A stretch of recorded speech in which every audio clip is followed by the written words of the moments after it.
Little pep talk just moments ago. All right, ladies and gentlemen, boys and girls, let's get ready to rock and roll. True grit determination is what put us here tonight to be able to battle for the championship, and I thank you very much. Everybody to contribute. All the fans sitting at home, sit back, relax, and enjoy the race. How about that? Chad Knaus, he knows people are listening in. All the fans back home, sit back and enjoy this race. That's exactly what we're ready to do. As the pace truck is going to make its way onto pit road, the field now in the hands of Kevin Harvick. Pole winner on Friday. He has chosen the outside line for the start of this race to kick off the final race of the 2016 campaign. Green flags in the air.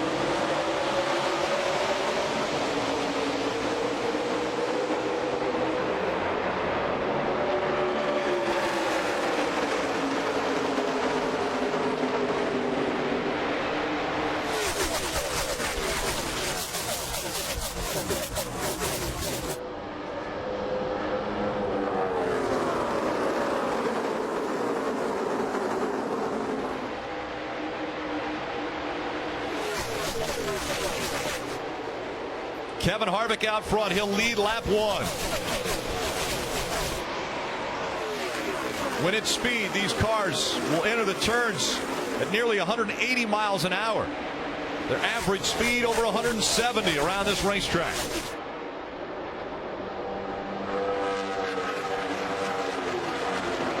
We'll be keeping our eye on the championship 4 like Carl Edwards in the 19. And as he tries to move forward, currently in the 9th spot, just behind him Kyle Busch. Joey Logano is 11th. And then all the way back in 28th, Jimmie Johnson after lap 1.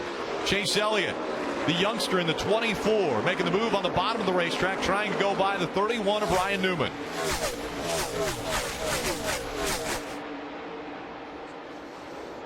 Battle for second brewing now as Denny Hamlin dives into turn 3.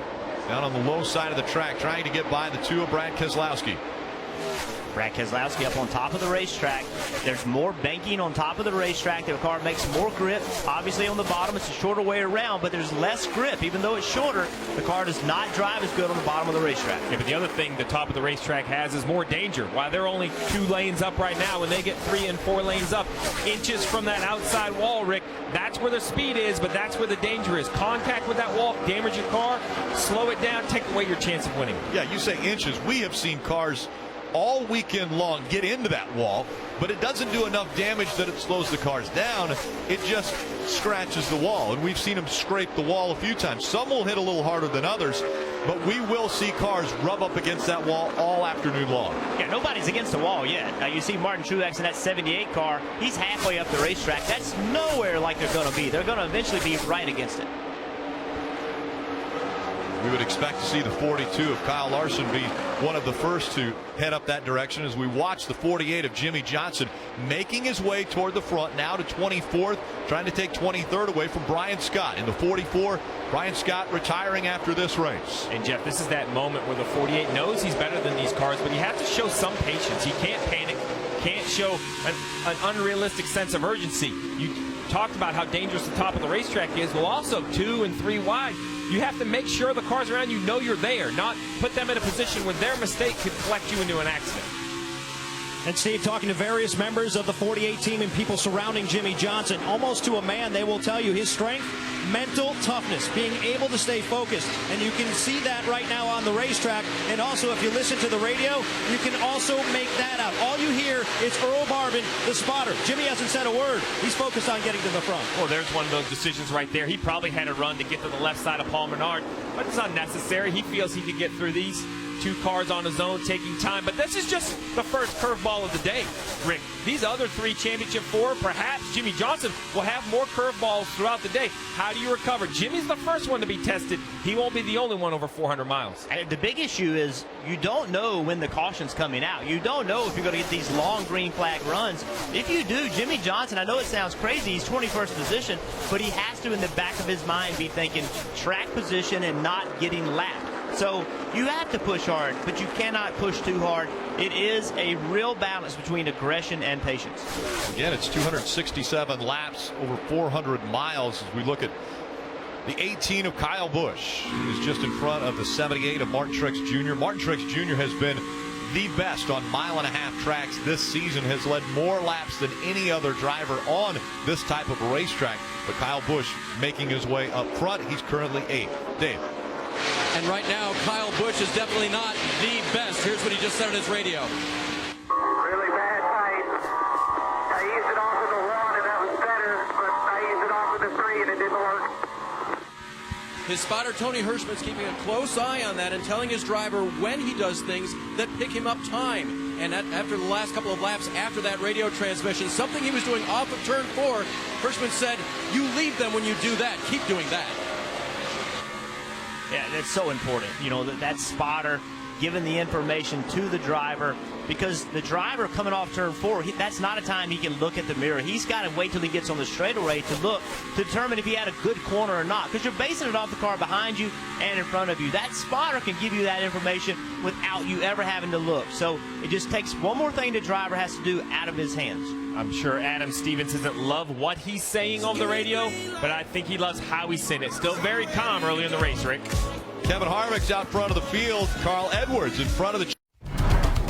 Hi, everybody. Welcome into the NASCAR America Studios. Carol Logano alongside Parker Kligerman. It is finally here. We've waited all year for the championship race. At the end of this thing, somebody is going to be crowned a winner. What makes this track so challenging for the 4 contending for a title? Well, for most drivers, they've been waiting all year to get here to Homestead Miami Speedway, because as a driver, it is one of our favorite racetracks, especially mine, because it offers so much opportunity in terms of lines, starting with the restarts and starts, where you can literally make it 3, 4 wide as you go off in turn 1, and it won't be an issue. And then as you come off those starts and restarts and you're on new tires, you can run the bottom lane to the middle and you'll make time. But eventually, as the tires fall off, you're going to end up right next to the wall. And I don't mean close to the wall. I mean you absolutely have to be scraping the wall, the right side of your race car, to be fast. And that's where the grip will be. And as a driver, we enjoy that because it offers us so much room to race and so many opportunities to make time. Somebody is going to be happy at the end of the day in victory lane. We'll see how it unfolds. Enjoy the race.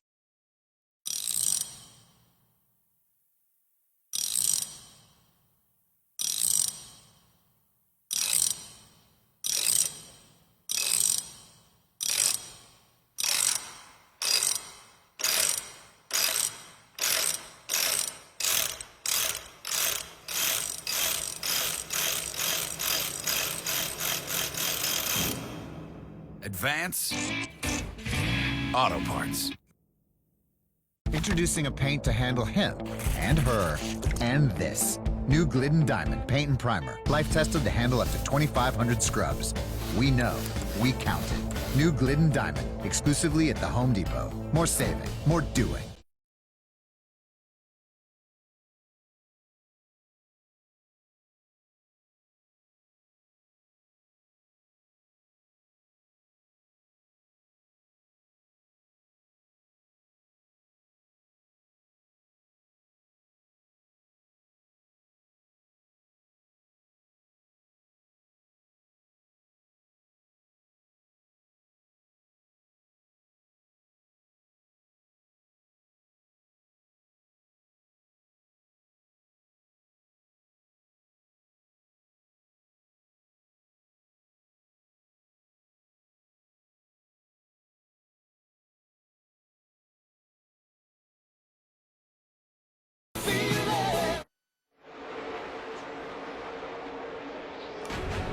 Over on NBCSN and the NBC Sports app, you can catch Lee Diffie and Parker Kligerman with the play-by-play dedicated coverage of the Championship 4. So you may want to tune over to NBCSN and the NBC Sports app for a little tighter look at that Championship 4 as we continue on with the Ford EcoBoost 400 from Homestead Miami Speedway. Kevin Harvick out in front. The Championship 4 has Carl Edwards currently 4th, Kyle Busch 7th, Joey Logano 10th, and Jimmie Johnson has already made his way all the way up to 15th. Again, whichever one of these 4 finish in front of the other 3 will be the champion today. Yeah, and Jimmie Johnson, as you mentioned, all the way up to 15th. Those other 3 Championship 4 have got to be noticing that, you know, basically the 48 had to spot them in the field, and he's recovering before we've even seen our first pit stops, only 16 laps into the race. Yeah, let's go ahead and make that 14th, because he just, he just got by another car to get himself to 14th. Another car on the move is Carl Edwards. Carl Edwards has looked really good going around Denny Hamlin right now. So Carl Edwards started 10th, and he is right now in 3rd place. Those two are teammates, Denny Hamlin and Carl Edwards, both racing for Joe Gibbs Racing. And currently Carl Edwards has taken the advantage away from Denny Hamlin. Kelly. And Carl has been able to work his way up through that field, mostly working the low line. I talked to his crew chief, Dave Rogers, who told me we don't want to put it up against the fence right away, and we think we have a car good enough to run that lower line. He said it's an awful lot to ask a driver to run up against that fence for 400 miles, and this is a treacherous track. If you get too close, they call it wall glue. It's kind of a term they stole from the 78 team. They said it'll just kind of suck you right up. But right now, Carl Edwards said his car started out a little bit tight in the center. His biggest concern now is that he's just a little bit too free through turns 3 and 4. Kelly, you know, it's funny, a lot of these championship contenders brought brand new race cars here to Homestead, Miami. Joey Logano and his team brought literally the oldest car in their stable. It was built in January of 2014, but it has wins in its history, and that's what Todd Gordon told me. He said, I wanted a car that I knew the history on, and I knew I could count on that. Logano started 13th up to 10th right now. He said 1 and 2, he's pretty good, but right there in 3 and 4, Rick, a little bit too tight in the middle, a little too loose off the corners. And right now, Logano 3rd in the championship 4. It's Edwards, Kyle Busch, Logano, and Johnson. That's the way they run. You see on the left of your screen the Champ 4 as they run. That will keep you updated constantly where the championship 4 are on the track. Yeah, we heard the report about Carl Edwards' team not wanting him to run against the top. You know, try to have the car where it's good enough where you don't have to run the top. But if you watch all of the guys racing for a championship, none of them are running right against the wall. We're seeing some other competitors start to move up against that wall, but the risk right now on lap 21 is just too high to try to do it for another 240 laps. So right now, they're taking a little bit of conservative route because they can. As this race develops and moves on, then that risk is going to have to become more prevalent. Well, Jeff, you said it. Yesterday, we saw a great Xfinity battle between some young up-and-coming stars. Daniel Suarez, the Joe Gibbs Racing driver, wins the championship, and really one of the only cars in the field with no damage on his right side. So that conservative approach worked yesterday in that Xfinity race. Will it work again today in the Sprint Cup race? Dave.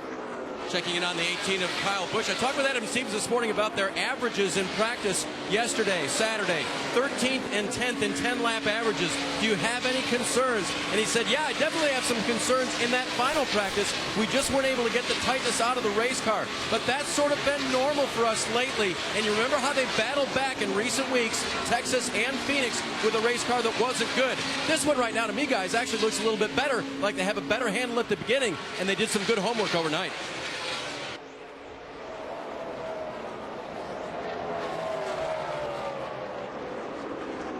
Talk about running that top and the risk of doing it. Watch Dave Blaney in the 21 car. Has that car right against the wall. I'm sorry, talking about his dad. He has that car right against the wall, and that's really where you want to be. That's where the speed is. But the risk, again, is getting into the wall and doing damage. If you hit it hard enough, it will do damage. It will hurt your performance. 24 of Chase Elliott right up against the wall. That 20-year-old also has a father that was in the sport, and Bill Elliott, Hall of Famer Bill Elliott. Chase Elliott still looking for his first ever win. Kyle Busch once again on the path to go back-to-back as far as Sprint Cup championships. Want to listen in on some spotter communication from the 19 Carl Edwards team. I think the leader's cruising out there, but he is struggling across the center in 3 and 4 a little bit. Struggling with tighter loop. I think he's a little bit tight. He's really just kind of stopping down there, just across the center.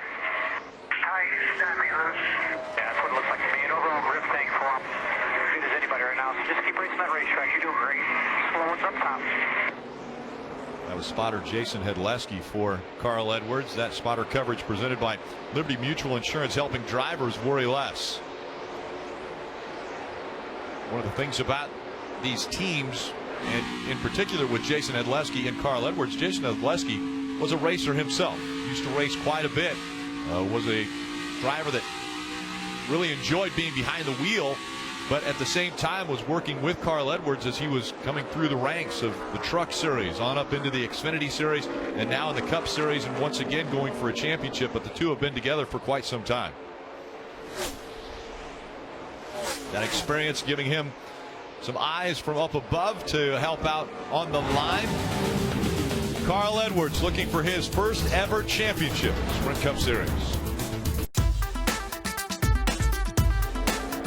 I think it's just like anything else. You either have it or you don't.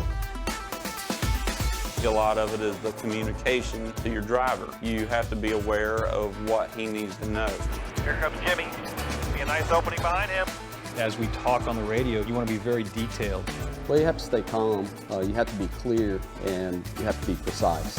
Go ahead and start rolling a little bit. Just 2 to get by you. They're right here on the front stretch. Just have a good racing sense. Just have a feel of how the things are playing out and what's happening on the track. Concentration, focus, and confidence. Looks like Superman won. Good job, boss. Good job, fellas. Brought to you by Liberty Mutual Insurance, helping drivers worry less on the track and on the road. We're introducing a paint for the ages, like age 5, 8, 14, even 39 and counting. New Glidden Diamond Paint and Primer, exclusively at the Home Depot. Washable? Try scrubbable. Lab and life tested to handle up to 2,500 scrubs. We know, we count it. And it's up to $40 less than some paints claiming to do the same thing. We're pouring more into paint. New Glidden Diamond, only at the Home Depot. More saving, more doing. If Carl wins today, I'm going to do a backflip. Maybe when you're dreaming. Guys, I'm telling you, I can do a backflip. Yeah, I've seen Carl do it a million times. Oh, that's neighborly. Enough. You're good, man. That is a banner. Hand me one of the wings. Nice one. Yeah, that's good. Toyota. Let's go places. All right, dude, you got this. You gotta stick the landing. Hey, man, you want a wing? There is no typical day. There's nothing typical about making movies. I'm Victoria Alonso, and I'm an executive producer at Marvel Studios. We are very much hands-on producers. If my office becomes a plane or an airport, the Surface Pro is perfect. Fast and portable, but also light. You don't do 14 hours a day, 7 days a week for decades. If you don't feel it in your heart, listen, I know my superpower is to not ever sleep. That's it. That's the only superpower I have. It's driven all the way up to 11th position. A 4-tire change in fuel for Johnson. Kelly? Carl Edwards in the 19 said he was just real loose, especially getting off the turns, and especially in 3 and 4. Chassis adjustment, 4 tires, Dave. Clean pit stop so far for 6th place Kyle Busch. His car swung to the loose side, Marty. John Logano said, I'm really bad in 3 and 4 compared to some of these guys losing a lot of time through there. Tight in the center, loose off. Rick, Denny Hamlin wins that race off pit road, Rick. Denny Hamlin had issues on pit road. That's why he didn't take tires. He missed his pits, and the 21 of Ryan Blaney into the wall. Introducing a paint to handle him and her and this. New Glidden Diamond Paint and Primer, life tested to handle up to 2,500 scrubs. We know, we count it. New Glidden Diamond, exclusively at the Home Depot. More saving, more doing. Sir, this alien life form is growing at an alarming rate. Growing fast, you say? We can't contain it any longer. You know, that reminds me of how Geico's been the fastest growing auto insurer for over 10 years straight. Over 10 years? Mm-hmm. Geico's the company your friends and neighbors trust. And deservedly so. Indeed. Geico. Expect great savings and a whole lot more. If Carl wins today, I'm going to do a backflip. Maybe when you're dreaming. Guys, I'm telling you, I can do a backflip. Yeah, I've seen Carl do it a million times. Oh, that's neighborly. Enough. You're good, man. That is a banner. Hand me one of the wings. Nice one. Yeah, that's good. Toyota. Let's go places. All right, dude, you got this. You gotta stick the landing. Hey, man, you want a wing? There is no typical day. There's nothing typical about making movies. I'm Victoria Alonso, and I'm an executive producer at Marvel Studios. We are very much hands-on producers. If my office becomes a plane or an airport, the Surface Pro is perfect. Fast and portable, but also light. You don't do 14 hours a day, 7 days a week for decades. If you don't feel it in your heart, listen, I know my superpower is to not ever sleep. That's it. That's the only superpower I have.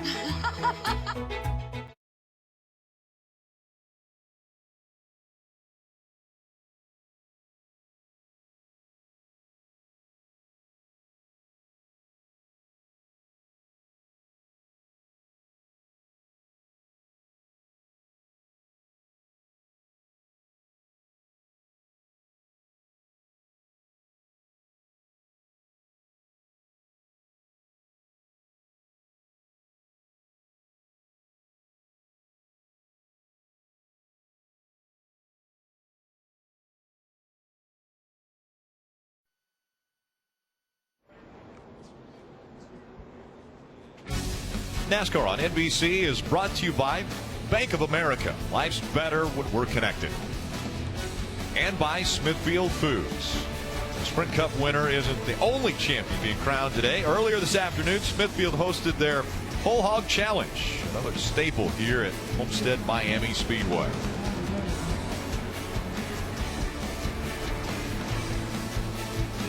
Hoisting the belts.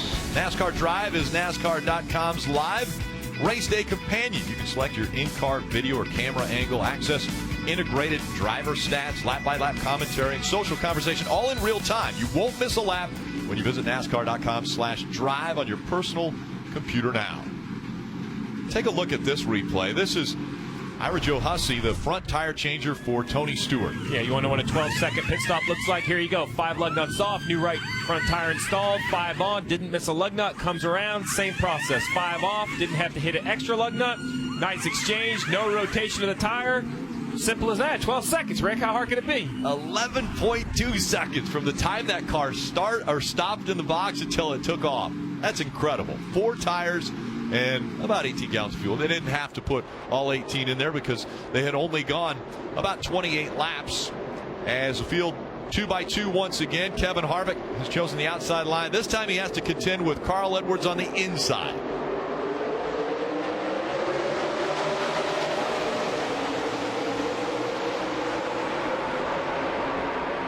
Fan out as they go into turn number 1. We saw the 18 go to the outside of the 4. Kevin Harvick blocked, and that opened the door on the inside. Here comes Carl Edwards.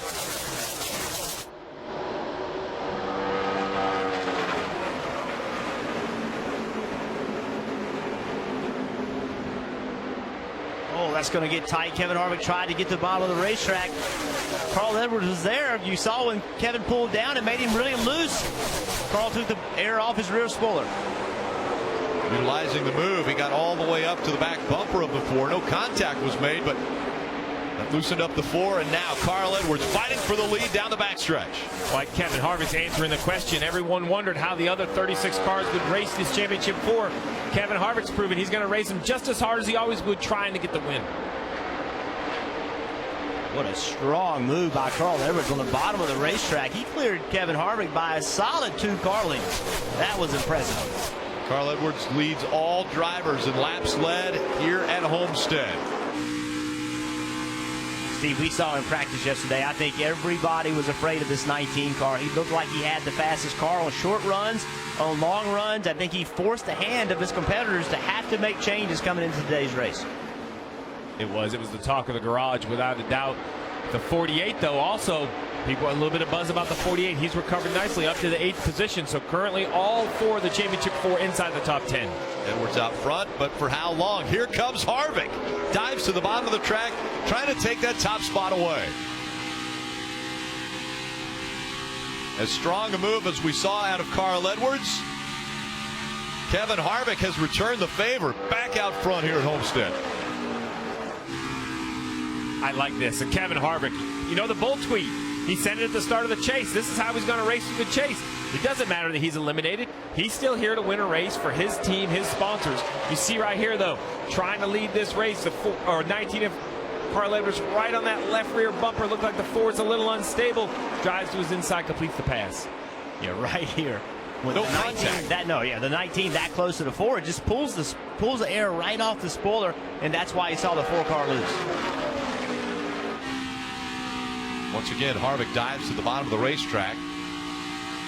Carl Edwards keeping the momentum up, running a little bit higher around this track. Progressive banking, 18 degrees, right up against the white line down at the bottom of the track and the apron, all the way up to 20 degrees of banking up against the wall. And remember, this is the first time that Kevin Harvick and his team have come here since he joined Stewart Haas Racing, not contending for a championship. The first year in this format, they've been eliminated, so they have a point to prove. Let's listen into the 19 radio. Faster, don't let it face you and run your tires off it. Yeah, no problem. I'm just playing around. I'm just playing around at 185 miles an hour. And he sounded calm on the radio, too. That's another thing that we've been listening to all these championship 4 drivers. How are they handling the pressure? Listen, Carl Edwards, to me, has been exceptionally relaxed through this whole time. Even pre-race. He was standing by his car, shaking hands, laughing, having a good time. He seems to be enjoying this opportunity. And he just seems so right. Even when we interviewed him before the race, he's like, just laughing, having a good time. I really have liked his approach. Well, all the way back to Texas. Since the moment we spoke to Carl Edwards in Victory Lane at Texas when he knew he was going to be in the championship for Miami, it seemed like there was a pressure lifted. Where everyone else talks about the pressure being on, he was relishing in the opportunity to get back to this stage to win a championship as he works inside the 4-car once again, Rick. Tried that inside line. Through 1 and 2 down the back stretch. He's right up to the left rear quarter panel. He goes down to the bottom of the racetrack again. Kevin Harvick up a little bit higher. I mean, think about Carl Edwards. In 2011, came to Miami with a chance to win the championship. Race against Tony Stewart, who's retiring today. They tied in the points. It had to go to a tiebreaker. It wasn't this format. It was a point system format. Had to go to a tiebreaker. The closest points battle we've ever seen that has to eat away at a driver and a competitor and come that close to a championship. You mentioned the fact that Carl Edwards said been a runner-up. It's happened 2 times. Presented by Sprint. Sprint's network reliability now within 1% of Verizon. Switch today, save 50% on most current Verizon, AT&T, or T-Mobile rates. Visit a Sprint store or sprint.com/network today. 2 runner-ups for Carl Edwards back in 2008 and most recently 2011, where he tied Tony Stewart in points, but the tiebreaker went the most wins, and that was Tony Stewart. Marty. Well, guys, as if Kevin Harvick needed a little more motivation. He had an interesting quote this week when he said, sometimes losing makes you better. He said, not being in this championship 4 is certainly motivation to us. That's what I love about competition. In terms of how the car is handling, he said it was a little too tight on that run. They decided not to make a change on that lap 28 pit stop. Now Harvick said the car way too tight, taking off that time, just not where he wants it, Kelly. Talk about the strength of Carl Edwards' car. Well, remember, he won at Texas just 2 weeks ago on a very similar worn-out racetrack using the exact same Goodyear compound tires. His crew chief, Dave Rogers, told me that had him feeling very confident, as well as the test they took part in ahead of the Talladega race. They were the only one of the championship 4 to participate in that test. He said although they shared their notes with their entire team, including the 18 of Kyle Busch, he said that just being there, seeing the look on his driver's face, taking his own personal notes, may have given him a little bit of an advantage here today. Rick? Kevin Harvick out front, 38 laps. He has led the championship 4, all inside the top 6. Introducing a paint to handle him and her and this. New Glidden Diamond Paint and Primer. Life tested to handle up to 2,500 scrubs. We know. We count it. New Glidden Diamond. Exclusively at the Home Depot. More saving. More doing. There are a few who move toward the sounds of tyranny, injustice, and despair. They are the few, the proud, the Marines. If Carl wins today, I'm going to do a backflip. Maybe when you're dreaming. Guys, I'm telling you, I can do a backflip. Yeah, I've seen Carl do it a million times. Well, that's neighborly. Enough. You're good, man. That is a banner. Maybe one of the wings. Nice one. Yeah, that's good. Toyota. Let's go places. All right, dude, you got this. You gotta stick the landing. Hey, man, you want a wing? There is no typical day. There's nothing typical about making movies. I'm Victoria Alonso, and I'm an executive producer at Marvel Studios. We are very much hands-on producers. If my office becomes a plane or an airport, the Surface Pro is perfect. Fast and portable, but also light. You don't do 14 hours a day, 7 days a week for decades. If you don't feel it in your heart, listen, I know my superpower is to not ever sleep. That's it. That's the only superpower I have.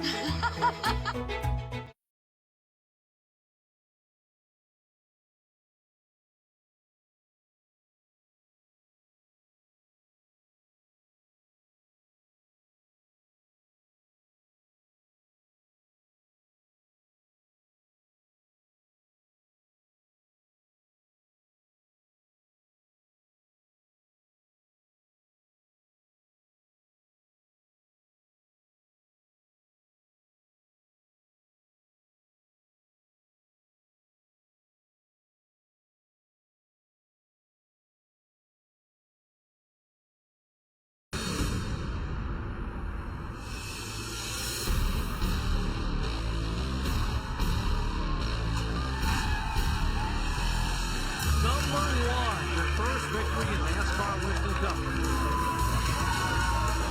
Tony Stewart takes the checker flag at the door. His dream comes true. Tony Stewart wins the Brickyard. Three-time NASCAR Sprint Cup champion, Tony Stewart wins it. Go to @Coca-Cola Racing on Twitter to see Tony's thank you message to you, the fans. And also, you join the conversation on Twitter and send your own thanks to Tony using the hashtag #CheersTony. Marty. And Rick, you see that helmet that Tony Stewart is wearing. He's had a new helmet every week, and that's sort of been his exchange this year. He's wanted a new helmet every week because he loves to get other drivers' helmets. In fact, 25 drivers in today's race have walked up to him voluntarily and said, hey, you can have my helmet in this race, and I'll give it to you, and I'll exchange a helmet with you. So Tony certainly has a ton of respect in the garage area. In fact, Kevin Harvick and I were talking about, he said that I think Tony should have had more fanfare this year. And Tony said, I didn't want more fanfare. I just wanted to be another driver this year. Certainly going out with a lot of respect, and Tony going out the way he wanted to go out, Rick. Just another driver in the field this afternoon. Currently Tony Stewart running in the 24th spot. Still up front, it's Kevin Harvick. And a great battle for the lead continues between Harvick and Carl Edwards. Well, look where the championship four are running. Second, third, fourth, fifth. Somebody didn't let Kevin Harvick know there's a championship battle here. He's leading the race. But Jimmie Johnson started last on the field, has worked his way up in the 5th position. That puts all 4 championship contenders inside the top 5. Kelly. Well, we just heard about Tony Stewart's collection of helmets. Well, how about this? Carl Edwards last week at Phoenix gave Tony Stewart as a retirement gift the helmet that he wore back in 2011 when they had that unbelievable battle for the championship right here at Miami. Tony Stewart saying it shows just how thoughtful it is, and Carl Edwards has admitted that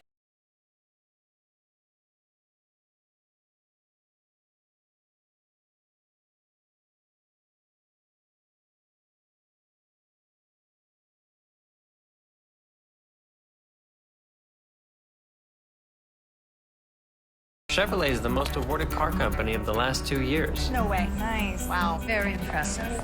Been waiting to get in this. This is my dream car. I love it. Can I just get this? It's fierce. Chevy's coming out with some nice stuff. I mean, this will be the one I win my first championship in. Mike. Rick, it took fewer than 50 laps for Jimmie Johnson to make his way from the back of the field all the way up inside the top 5. That speaks to his determination, something that he had demonstrated as early as 8 years old. I spoke with his younger brother, Jarrett, earlier this week, who told me a story of Jimmie Johnson when he was racing motorcycles in the desert. He said he was 8 years old with a broken leg. All he needed to do was complete 1 lap in the final race to win the championship. So what did Johnson do? He propped his leg up over the handlebars and drove that 1 lap, got last place points, and won the championship. And oh, by the way, the leathers he was wearing that day, they were donated by his racing hero, Ricky Johnson. Certainly a determined driver who's been determined his entire racing career, Rick.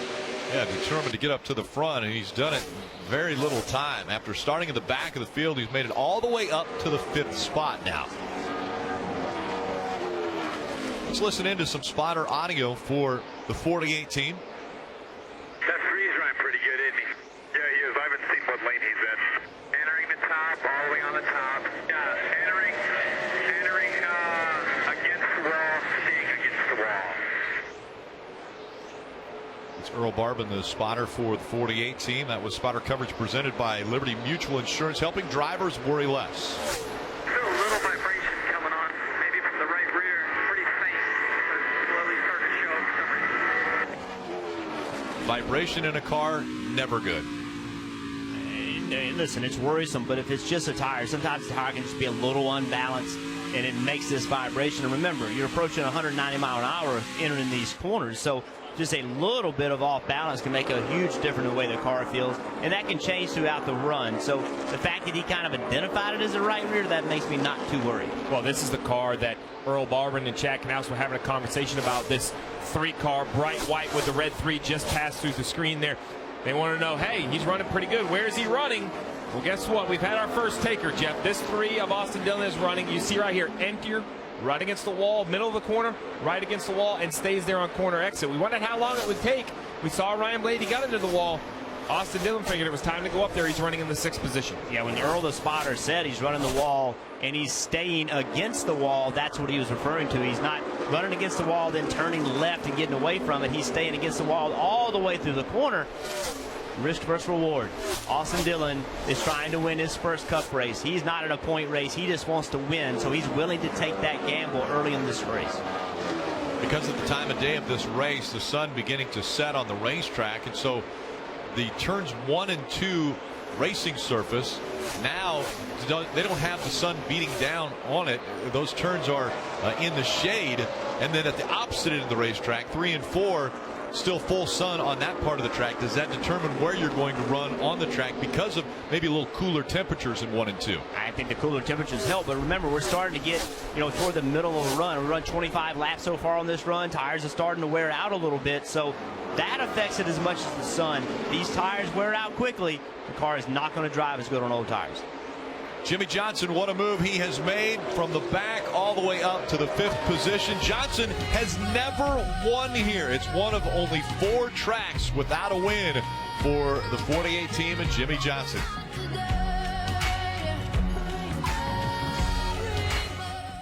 When a moment turns romantic, why pause to take a pill? Or stop to find a bathroom? Cialis for daily use is approved to treat both erectile dysfunction and the urinary symptoms of BPH, like needing to go frequently, day or night. Tell your doctor about all your medical conditions and medicines and ask if your heart is healthy enough for sex. Do not take Cialis if you take nitrates for chest pain or Adempus for pulmonary hypertension, as it may cause an unsafe drop in blood pressure. Do not drink alcohol in excess. Side effects may include headache, upset stomach, delayed backache, or muscle ache. To avoid long-term injury, get medical help right away for an erection lasting more than 4 hours. If you have any sudden decrease or loss in hearing or vision, or any symptoms of an allergic reaction, stop taking Cialis and get medical help right away. Ask your doctor about Cialis and a $200 savings card. You and my brother and I have always been rivals. We would dream about racing each other in Monaco.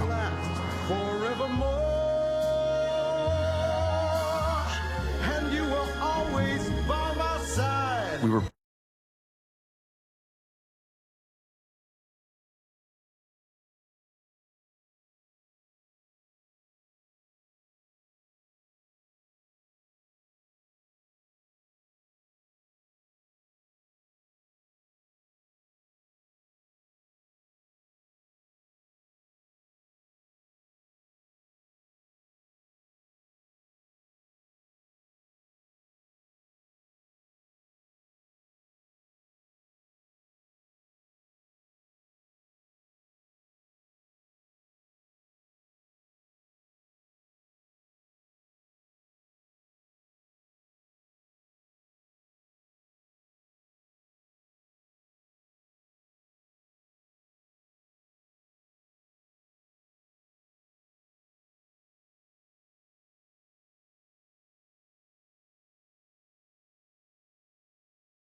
Welcome back to the Ford EcoBoost 400. Homestead Miami Speedway still out front. Kevin Harvick. The championship 4 is Edwards, Logano, Kyle Busch, and Jimmie Johnson. A beautiful sunny afternoon. And our aerial coverage provided by our partners at Smithfield Foods. On the left side of your screen, you'll see the championship 4 as they run and the order that they are in on this championship Sunday. 2nd, 3rd, 4th, and 5th right now, all running together toward the front of the field, and Kevin Harvick continues to lead. Carl Edwards leading the championship 4, but in the back of the championship 4, running 5th, is Jimmie Johnson. Mike? And he's had his share of adversity today, Rick, as well, starting at the back of the field, but he was able to make his way toward the front, but he just radioed in saying he has a slight vibration on the right rear. That's where he believes it is. Jack and House telling him just keep them posted. They're going to try to ride it out all the way until their pit stop, which should be somewhere between the next 10 and 15 laps. This has been the longest green flag run of the race at 33 laps and counting. One caution came out early for the 21 of Ryan Blaney after he got into the wall. Did some pretty serious damage to the right side of his car with right side tires going down. But again, different lines being run by the different championship contenders. We just saw there the 48 of Jimmie Johnson running right at the bottom of the racetrack. Yeah, watch behind him, the 3 of Austin Dillon. We talked about him running the top of the racetrack, and you know, Jimmie Johnson's been passing everybody. It's really not been passed by anyone yet, but this is the first time that someone's going to put pressure on Jimmie Johnson and go by him. So the question is, when these non-chase drivers like Austin Dillon take the risk to go right up against the wall. Right here you see him entering turn 3 right up on the edge of the wall. Jimmie Johnson looks underneath him. The 3 is going to be much faster. He's going to drive away from the 48. Is the 48 okay with that? Does he have enough confidence to let that 3 go? No, he's not racing him for the championship and just stick to his guns running down the bottom of the racetrack. Marty, how about the 22 and Joey Logano? Well, here's the interesting thing, Rick. We're 39 laps into this run now. When we talked about at the top of the show, how brave do you get coming in and calling it short pitting, getting tires on quicker than other cars, because those tires are worth 3 seconds a lap for this race team. So if you put them on early, it will gain you some track position, Steve, but how early are you willing to make that call as a crew chief? Well, I think it depends on when you are on the racetrack. We see the 22 of Joey Logano. He's going to try to hit pit road right here. This is early in this run, about 37 laps on this set of tires. I think this is awful aggressive. We're going to see who comes with him. Remember, he's racing 3 other cars for a championship. He's not really racing against the other 39 cars. He was about 7 seconds behind the leader. But if he has enough speed and they're afraid, he can force the issue and have the people on pit road. Marty. That's exactly right, Jeff. That's what Todd Gordon told me this morning. If we come to pit road and we can catch them by a lap, we gain 3 seconds. We catch them by 2 laps, we gain 6 seconds. So a strategy move early on. Sometimes championships are won very early. Joey Logano, Todd Gordon trying to win it here on lap 69. We'll see if this move pays off and how quickly the other cars come down pit road. There's your answer. They're all coming down pit road, Mike. And that would include Jimmie Johnson, whose right rear vibration had been getting progressively worse. The call from Jack and House, a 4-tire change, and also Sunoco Race Fuel. Going to make sure they get that vibration figured out. No chassis adjustments, just air pressure on the 48. The car's been handling very good and has had lots of speed. He's away in 14 seconds, a little bit longer than they would have liked. Jackman fell down for the 48 team. That's what made that stop a little bit longer.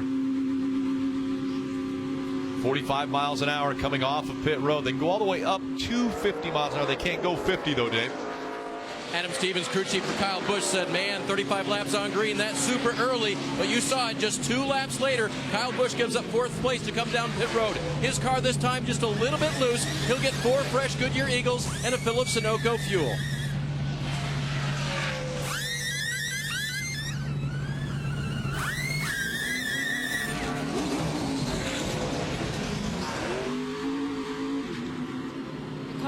Also giving it an extra lap before they called him down to pit road. Carl saying that the car is really good on the short run. He also felt good about it in 1 and 2. Just a little bit too loose, he said, off of turn number 3. Remember, this is the same pit crew that helped Daniel Suarez win the championship last night in the Xfinity Series under 12-second stops for the 19 crew. Great stop as the championship 4 working their way off of pit road. Before the green flag pit stop started, it was Kevin Harvick who was out front. He has regained the lead as they have cycled through. Take a look at the Jackman here. Yeah, big fall by the Jackman. Good recovery. Gets a hold of the Jack. Comes around. Jacks up the left side of the 48. It's the same issue we saw on the 7 of Justin Allgaier last night. Same pit crew, same issue with the Jackman falling. Yeah, then when he's leading pit road, you can see that the 2 car actually pulls up to the 48. I think the 48 being ultra conservative on pit road, making sure that he's not speeding. But as they exit pit road, they have an access road that they have to go out together. And there's a decision that's going to have to be made. They almost get together. You can see the pit road gets very narrow right here. They're both accelerating at a high rate of speed. The 2 car lets the 48 in right there, giving a little bit of courtesy.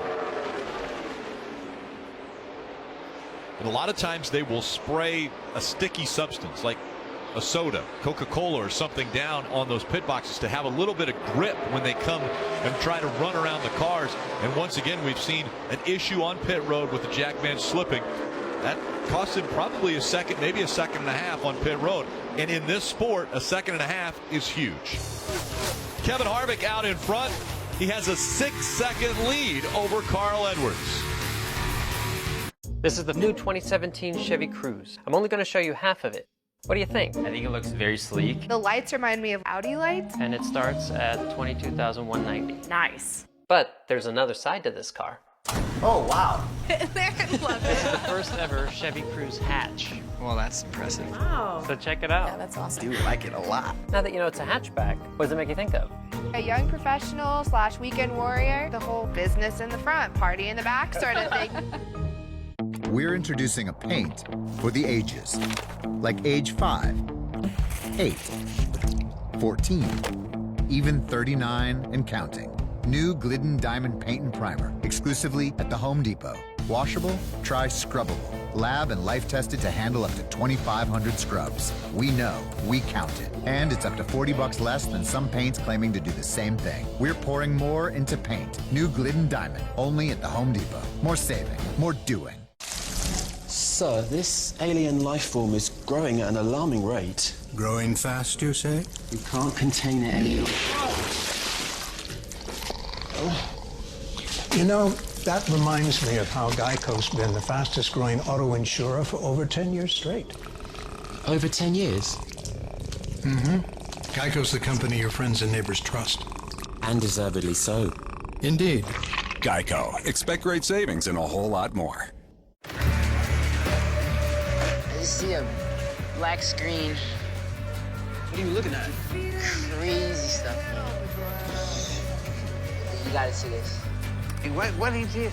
It's like some 3D virtual world. Can I see? Oh, yeah. Look at the moon.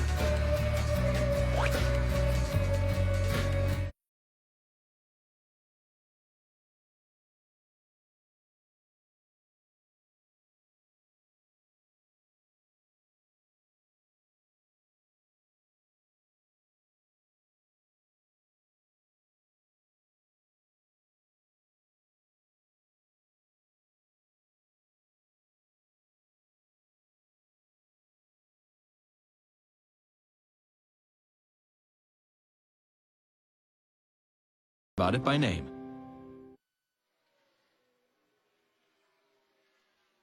The pride of Monterrey, Mexico is free and clear. All by himself, looking for the checkers and a championship. Daniel Suarez wins. Daniel Suarez from Mexico, the first Latin American driver to win a NASCAR National Series championship. Daniel Suarez had the whole country behind him. Kelly had mentioned that the team, the pit crew, was pitting Daniel Suarez last night that also is pitting the 19 of Carl Edwards. It's the team for Carl Edwards that actually went and did that stop, or the stops, for Daniel Suarez last night. And what an incredible feat for Joe Gibbs Racing, Daniel Suarez, and that Latin-born driver. Yeah, what a nice young man. Works very hard, puts tremendous amount of effort into it, and has made vast improvements over the last 2 years. Good to see a young man that works exceptionally hard realize a dream. Interesting, I mentioned that they normally put a sticky substance on the surface, but when the surface is a little uneven for a pit stop, like we saw here with the 48, take a look at what he actually stepped on. You see Jackman goes to make the step. Well, here's the lug nuts off from the right front tire. They're on the 2 lug nuts, as a matter of fact, right underneath his left foot, and I can't explain how much this hurts. That is some hard concrete down on his left knee. He jumps up, does a nice job as we have a caution on the racetrack. Caution comes out for the second time now. Looking at the 83, Jeffrey Earnhardt had spun on the track in turn 4, and so that brings the caution out once again. Now the teams were just on pit road, varying anywhere from lap 67 all the way up to lap 70 as we take a look again at what happened here with Jeffrey Earnhardt. You see, he just got really loose. Not sure if maybe he was trying to come on pit road. That's what I think. It looks like his speed wasn't up, so I think he was trying to get on pit road, and just this is a very difficult road to get on because it's hard to see the entrance of pit road, and then there's this huge difference in banking on the racetrack versus the apron. So it looked like he had trouble getting on pit road to me. He's running a couple laps down. He's been put 2 laps down. And so, Steve, crew chief, 10 laps. They have put on their tires. Everybody will come in. Will they get 4 tires? Well, I think that everybody will absolutely pit, and I expect that most of the leaders would take 4 tires. It would be a big gamble to take right sides. We've just seen tires mean so much. We saw it last night in the Xfinity race. We've seen it all weekend long. We've seen it in past races here at Miami. So I would expect to see everyone on pit road and on pit road for 4 tires. Kevin Harvick will lead the lead lap cars. They are able to come to pit road first when pit road is open. Let's go to Mike. And Jimmie Johnson said the car was getting a little bit more loose over the course of that run. Jimmy's crew chief, Chad Knaus, asked him if he had changed the Panhard bar at all inside that race car. Jimmy said no. Chad advised him to start working on that and perhaps helping the car. 4 tire change in Sunoco race fuel on the 48. Kelly? Carl Edwards said he was on the splitter a little bit more than he'd like to start. Otherwise, pretty happy with the car. They made a chassis adjustment to the left rear. 4 good years, Dave. Little tight at the 1/3 mark for 4th place, Kyle Busch. 4 Goodyear tires, Sunoco fuel wedge adjustment, Marty. Joey Logano said the car was better off of the turn 4 exit, but I needed a little bit more, about half of what I needed. You got me last time. They gained another spot on pit road for that 22 bunch, trying to tighten up that car a little bit more, Rick. Logano gains a spot. Edwards loses a spot. Newman grabs 2 spots to get into the top 10 on pit road. Introducing a paint to handle him and her and this. New Glidden Diamond Paint and Primer. Life tested to handle up to 2,500 scrubs. We know. We counted. New Glidden Diamond. Exclusively at the Home Depot. More saving. More doing. If Carl wins today, I'm going to do a backflip. Maybe when you're dreaming. Guys, I'm telling you, I can do a backflip. Yeah, I've seen Carl do it a million times. Oh, that's neighborly. Enough. You're good, man. That is a banner. Maybe one of the wings. Nice one. Yeah, that's good. Toyota. Let's go places. All right, dude, you got this. You got to stick the landing. Hey, man, you want a wing? Sir, this alien life form is growing at an alarming rate. Growing fast, you say? We can't contain it any longer.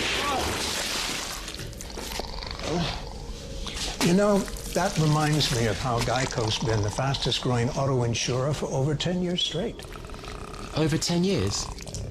Mm-hmm. Geico's the company your friends and neighbors trust. And deservedly so. Indeed. Geico. Expect great savings and a whole lot more.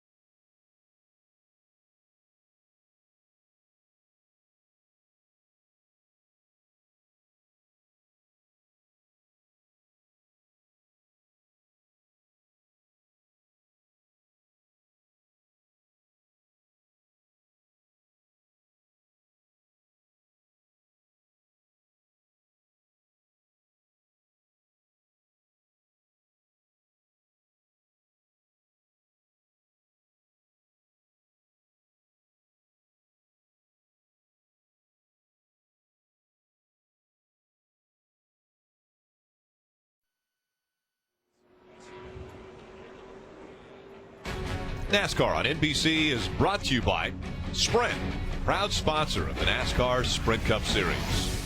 Credit One Bank, the official credit card of NASCAR. And by Ford, we go further so you can. Miami Beach, 40 miles north of the racetrack here at Homestead, Miami. We'll be right back for the restart. Introducing a paint to handle him and her and this. New Glidden Diamond Paint and Primer. Life tested to handle up to 2,500 scrubs. We know. We counted. New Glidden Diamond. Exclusively at the Home Depot. More saving. More doing.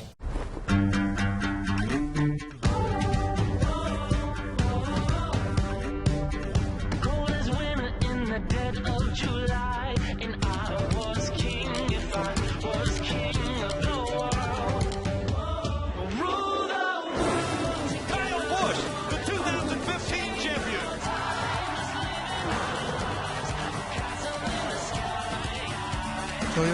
Let's go places.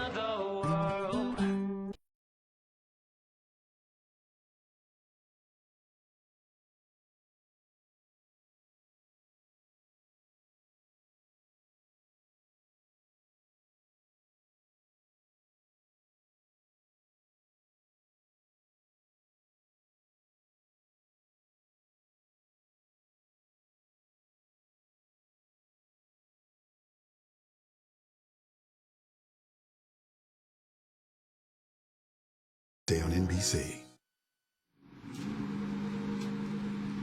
Gear up with the pit crew and get the latest NASCAR t-shirts, hats, and diecast at the NASCAR.com Superstore. Visit NASCAR.com/Superstore today for all your favorite drivers' gear. Welcome back to the Ford EcoBoost 400. Riding along with Tony Stewart.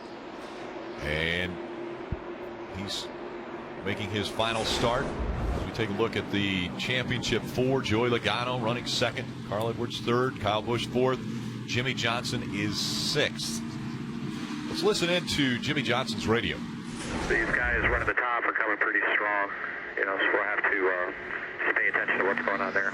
I think I like what you're doing. I like where you're running down the bottom. Just make sure that if you're getting down there, you're getting down there and driving it the way you were at the beginning of the run. Don't get halfway, because I think that's where we get messed up a little bit, okay?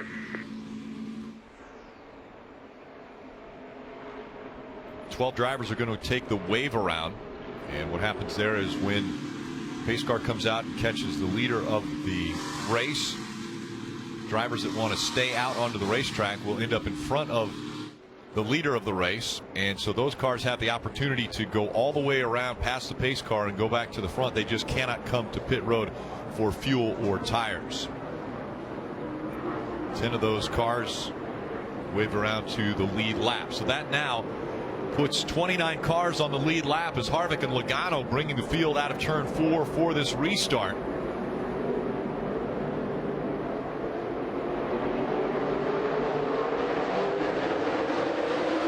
Harvick held him a little bit longer in the restart zone, and now it might cost him, as Joey Logano is going to take the lead at the bottom of the racetrack and go right by the 4.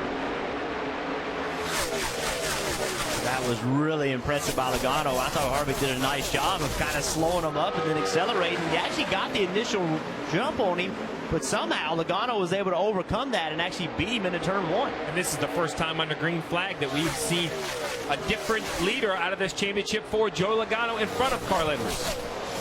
First lap led by Joey Logano, and Carl Edwards giving chase. So now it's Logano who's leading the championship 4 for that title. Logano and Edwards, the 2 drivers looking for their first ever championship. And you said it, Steve.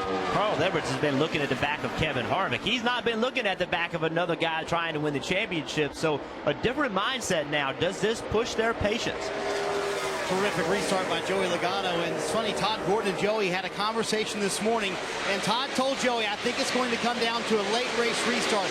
I want you to concentrate all day long on your restarts and make sure that they're perfect. Jeff, it's something you do as a driver. You kind of make a book as you go out throughout the day, and that's what Joey does on every restart. How the other guys restarted, what they did, what they tried to do, and maybe they tried to snooker him a little bit as well. So Joey making a book as he goes along about restarts that could be key late in the race. Marty, I think that's a really interesting point, because on the initial start of the race, we saw Joey Logano pick up a spot immediately. He was 3 wide getting into turn 1. We've seen his pit crew perform on pit road, picking up spots. So restarts and pit road, Joey Logano and his team have done a great job. See right there, Kevin accelerates and gets moving, but right here, Joey Logano kind of turns left and just makes a shorter way to turn 1. Right here, the 4 accelerates. He's outrunning the 22. The 22 gets through the gears well. I think maybe the 4 had a little trouble, like maybe had a little problem getting in the gear, because the 22 just pulled ahead of him getting into turn 1. It's now the 22 and the 19 out in front of the 4, and then Kyle Busch and Jimmie Johnson in the 18 and 48 behind Kevin Harvick. And once again, the top 4 or the top 5 have 4 of the championship 4 in it. The best of the best racing for a championship, all inside the top 5, led by Joey Logano, Carl Edwards currently running in the second spot. Kyle Busch is fourth, and Jimmie Johnson fifth. Mentioned at the top of the show, how will the other 36 drivers race against these championship four? We saw for the most part of this race, 90 laps complete now. Kevin Harvick has been fairly aggressive. He's wanted to run up front. He hasn't really given anyone any spots on the racetrack. He's raced everyone hard for every position, and right now Kevin Harvick just in front of Kyle Busch. Dave? When Kyle reported a vibration just after the green, the crew chief goes to work deciphering what he can from the crew. First of all, he checks with all the tire changers, or both tire changers, to make sure all the lugs were tight. Remember, they had one missing at Phoenix last week. That was a thumbs up. And then they reasoned that there's always one set of tires that just may not be the best set. That may be the deal they're working with right now. So no panic in the 18, but there was a report from the driver on a vibration. So now that's two drivers in the championship four that we have heard mention a vibration as Carl Edwards looks to get in front of Joey Logano. Edwards wanting lead once again to the bottom of the racetrack and diving into turn number one. He'll take the lead away from Joey Logano. So Edwards back out front. Harvick's led 78 laps. Carl Edwards 8.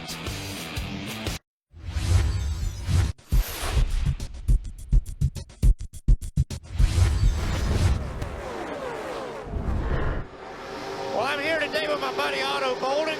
He does track and field for NBC, a former Olympian, but a different kind of track today, Otto. Very fast, mile and a half. Can run anywhere on this racetrack. You're going to see cars run all the way down here on the bottom, right, and you're going to see it run up by the wall. But down here, there's less banking on the racetrack, so less grip, but you got to use all this racetrack. So you like going fast? Absolutely. How fast are you going now? Right now? I want to say right now we're about 160, I would guess. What I love about this is the G-forces. They're amazing. Anybody who's never been in one of these cars before, the thing that you feel the most is just the grip, because everything tells you that you should be going into this green wall, and instead the car's like, nope, I'm making my left turns. The grip is just amazing, but there's nothing in the Olympics that feels like this, I can guarantee you. Maybe in the Winter Olympics in a sliding sport, but this is unreal. This is like, I'm checking this off of my bucket list today. This is amazing. So Otto, that's Miami in a nutshell. A lot of fun, a crazy racetrack. What do you think, bud? I think I will look at the races completely differently now, because once you've experienced this, I think it endears you to the sport. I'm sort of a casual fan, but now I want to watch, because I want to see what this is like. When something's on the line and you have to do this with a whole bunch of cars around you, I'm definitely going to tune in.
Skins on NBC. This spotter coverage is brought to you by Liberty Mutual Insurance, helping drivers worry less on the track and on the road. 48 team of Jimmie Johnson has been getting advice from Earl Barban, who's up on top of the spotter stand. Yeah, so we heard the conversation earlier between Jimmie Johnson and Chad Knaus about what line he needs to run and watch the cars coming from behind. Well, that's information that Earl Barban on top of the spotter stand is going to have to give to Jimmie Johnson. Kyle Larson behind him, actually just past the 48, running the top. As you watch him down going into 3 and 4, Earl has to give this information if more cars are coming up top. You see the 42 now right against the wall, but the 48 continues to run down the racetrack, Jeff. And Steve, I just want to add here, I spoke with Chad Knaus here early this morning about that particular line on the racetrack. He said, we need to maybe run up at the top, but we didn't practice there. We practiced down at the bottom throughout the course of the weekend. I found that interesting. A lot of people, I noticed that Kyle Busch, he made almost every lap in practice right on the bottom of the racetrack. And I thought that was an interesting strategy, not to try to run the top of the racetrack, but we'll see as this race develops if they needed to. Sometimes it's just easier to go to the top. If you can make your car work on the bottom, then when you move to the top, it seems to drive better. So maybe they just tried to put their car in the worst situation in practice to ultimately get the best handling car. We know where the chase drivers are running. Let's get an update on a few of the non-chasers. We'll start with Kelly. Well, Rick, we know that 24-year-old Kyle Larson loves to run that high line. So when I talked to his crew chief, Chad Johnson, and asked him if this track really plays into their hands, if they should be really fast here, he said, yeah, I think we'll be fast so long as we're running next to the wall and not getting into it. As far as going for the race win here, he said, look, we don't want to do anything to interfere with the championship core, but we are going to race these guys as hard as we do each and every week. And you saw right there, he didn't hesitate to make that move on Jimmie Johnson in the 48. Mike? Kelly, Austin Dillon and the 3 team taking a very similar philosophy, wanting to end this season very much on a high note. Having conversations with Dillon's crew chief Slugger Labby throughout the course of the season, you got a good understanding how there had been frustrations throughout the course of the year, but still optimism that they could score a victory before the season concludes. This was a race they targeted. They tested here just after the Kansas race, and they practiced that high line then. They practiced the high line yesterday. They want to be able to make that work. As you can see right now, they've been pretty fast, although just a little bit loose on takeoff on that last run, Dave. Mike, at this point, 20-year-old Chase Elliott runs into 10th position and cannot make that high line work. He's been going to the bottom recently just because he said the car will not handle up in the extreme high line. Talked to his crew chief, Alan Gustafson, this morning about his rookie season. And while they didn't get the win, Alan said they were pretty happy with a few things they did this year. Remember, they didn't want to define their season by winning. After all, he was replacing Jeff Gordon, the 4-time champion. But it's been a good year for Chase. Marty? Dave, this is not Michael McDowell in the 95 car. It's Ty Dillon this weekend, running in the 17th position right now. He's a young guy behind the wheel, but he has a veteran on the pit box in Matt Borland this weekend. They're struggling with a race car that's just a little bit tight, but he's made his way up to the field from 32nd to 17th. When I asked Ty earlier this week, hey, we're going to see you full-time in Sprint Cup next year? He said, we'll see. Maybe an announcement coming soon. So a little bit of a teaser, Rick. Might get to see this young man full-time here next year. Brother Austin, as we see the 42 running right up against the wall. And it's simple, Rick. Not only is the 42 a reasonably fast car and Kyle Larson very good at the top, but the top of the racetrack is just faster, much faster than where Kyle Busch in this 18 is deciding to run.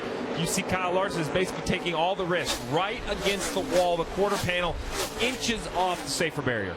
There'll come a time that everyone will have to make this decision. I mean, when you see a guy like Kyle Larson, he just passed Kyle Busch, and he just passed Jimmie Johnson and drove away from Jimmie Johnson. So at some point, you're going to have to get up there. That's where the speed's going to be. He's running down Kevin Harvick. He's not a little faster than even Carl Edwards, who's leading the race. He's a lot faster. Carl Edwards ran a 34.10 running the race, leading the race. Kyle Larson ran a 33.70. Close to a half a second faster run at the top of the racetrack. You mentioned when he went by the 48 of Jimmie Johnson. We've seen the 48 of Jimmie Johnson have his hands full, especially recently. It seems as though that car might be a handful for him as Kyle Larson continues to run right up against the wall. Would that be a determining factor if the 48 goes up there, if he's got an ill-handling race car? Well, I think that this track, you know, we're 21 laps on this set of Goodyear tires. This track was really hard on tires. They lose grip very quickly.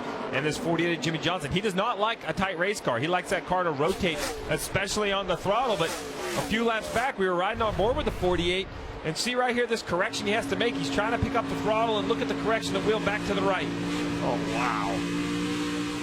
That is loose. And now the sun's coming into play, too. We saw that. The sun will be in their eyes as they come out of turn number 4 and head down the front stretch. And remember what his crew chief, Chad Knaus, told him. Hey, if you're going to run the bottom, run the bottom. Don't run the middle. It seems like when we run the middle, we're not as good. That was the instructions prior to this long run. So look where he's gone back to. He was on the middle, in the middle of the racetrack. Car was exceptionally loose. Now he's turned the car, got the left sides on that white line. trying to make them find more grip. And here it is. Risk versus reward. How high does Joey Logano dare run? Not as high as Kyle Larson. He's going to easily drive around him on the outside. How about that? He took away the second spot easily. And Kyle Larson continuing to march toward the front.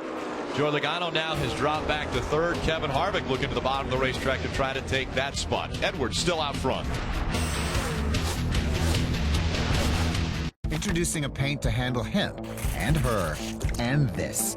New Glidden Diamond Paint and Primer. Life tested to handle up to 2,500 scrubs. We know. We count it. New Glidden Diamond. Exclusively at the Home Depot. More saving. More doing. There are a few who move toward the sounds of tyranny, injustice, and despair. They are the few. The proud. The Marines. If Carl wins today, I'm going to do a backflip. Maybe when you're dreaming. Guys, I'm telling you, I can do a backflip. Yeah, I've seen Carl do it a million times. Well, that's neighborly. Enough. You're good, man. That is a banner. Maybe one of the wings. Nice one. Yeah, that's good. Toyota, let's go places. All right, dude, you got this. You got to stick the landing. Hey, man, you want a wing?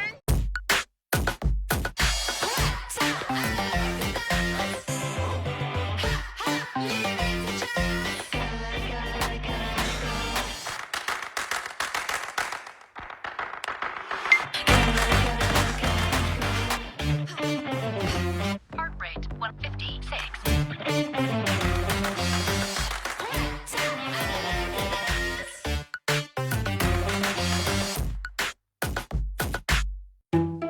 There is no typical day. There's nothing typical about making movies. I'm Victoria Alonso, and I'm an executive producer at Marvel Studios. We are very much hands-on producers. If my office becomes a plane or an airport, the Surface Pro is perfect. Fast and portable, but also light. You don't do 14 hours a day, 7 days a week for decades.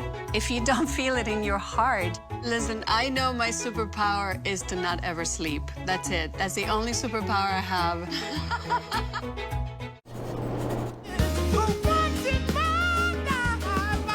John Baptiste has mastered new ways to play old classics. With Chase ATMs, he can master new ways to deposit checks too. Easy to use Chase technology for whatever you're trying to master.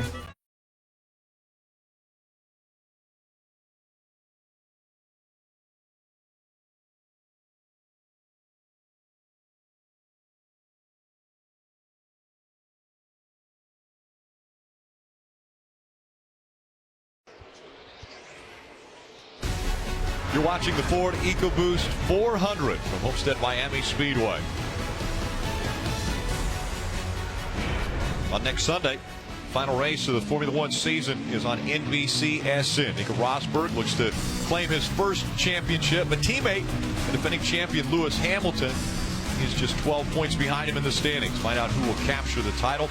It's the Abu Dhabi Grand Prix next Sunday morning on NBCSN. Yeah, it's going to be a great battle. It was a crazy race last week in the rain to watch two teammates battle it out for the World Championship. Logano has dropped back to fourth, Marty. Says his car's a little bit too free off right now. He told Todd Gordon to have about 3/4 of what I need. I need just a little bit more if we want to get up there and lead. Could be approaching green flag stops here in about the next 3 to 5 laps as well. And Joey Logano's pit crew has been outstanding today. They have gained him 3 spots on pit road, including Jackman Ray Gallahan. He's the same Jackman in 2014. Remember the end of that race and Joey Logano's car falling off of the jack. You think Joey Logano wants to win this championship? This pit crew wanted this shot to have a chance at another title. Today they got it. And Todd Gordon told me right now, our pit crew, top 5 on pit road. I wouldn't trade these guys for anyone in the world. Kyle Busch threatening though, Rick, for that 4th position. Closing the gap. They're still trying to find different ways around on this racetrack. Logano has chosen the white line at the bottom of the track, and then there's Kyle Busch, who looks for any way around the 22. This time he's going to dive to the bottom of the track and see if he can take an advantage away from Joey Logano. Yeah, I thought that was great. They showed the Jackman. They had the problem a few years ago, and you know, one of the things to me that was exceptionally impressive is how they stuck together as a team. They had that problem, took it out of a chance to win a championship, but they stayed together and they were committed to each other, and now they have another shot at it.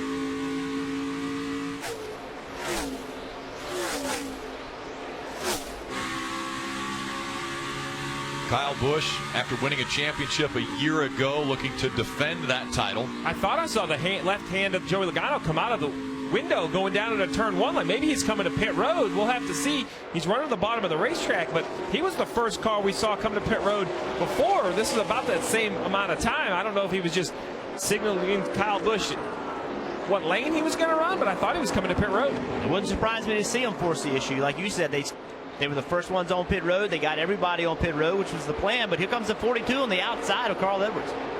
Kyle Larson making that outside line work as he goes right along the wall, and he will take the lead away from Carl Edwards. Kyle Larson leading in Miami. Carl Edwards now running second. We saw the 78 of Martin Truex Jr. make his way onto pit road. Here comes the 22. Joey Logano has decided to bring his car onto pit road for 4 fresh tires. Marty. Todd Gordon wasn't lying this morning, Rick, when he told me they were going to play it very aggressive with pit road strategy. Here they are, the first one of the championship 4 on pit road early again. Last time they did it 1 lap earlier than most of the championship 4 contenders. It only gained them around a second. Logano said, again, as we mentioned, I have 3/4 of what I need. Needs a little bit more, meaning he wants that car to tighten up just a little bit. Center off 11-4. Another great stop for this 22 crew. Dave. Here comes Kyle Busch, 4th place running. You saw him get around Joey Logano just a minute ago, but he's not real happy with his race car. The left front doesn't seem to be working for me, he said, and we need to get the back attached. The longer we go, the rear goes away. So they'll make a 4 Goodyear tire change. They'll fill it full of Sunoco fuel and an air pressure adjustment to try to correct that situation for this championship hopeful.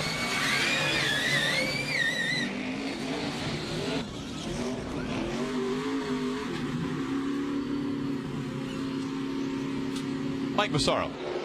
Well, Rick, as we saw from the onboard camera in Jimmie Johnson's car, the car was awfully loose and sawing on the steering wheel. He's been working on the track bar to try to change that from inside the race car. Meanwhile, the team going to work with air pressure and a chassis adjustment here for tire change. Kelly? Carl Edwards has already completed his service. He said that he was a little bit tight on the short run, but loose off. They continue to make wedge adjustments to the left rear of that car. It was also 4 Goodyear tires and Sunoco fuel for Carl Edwards.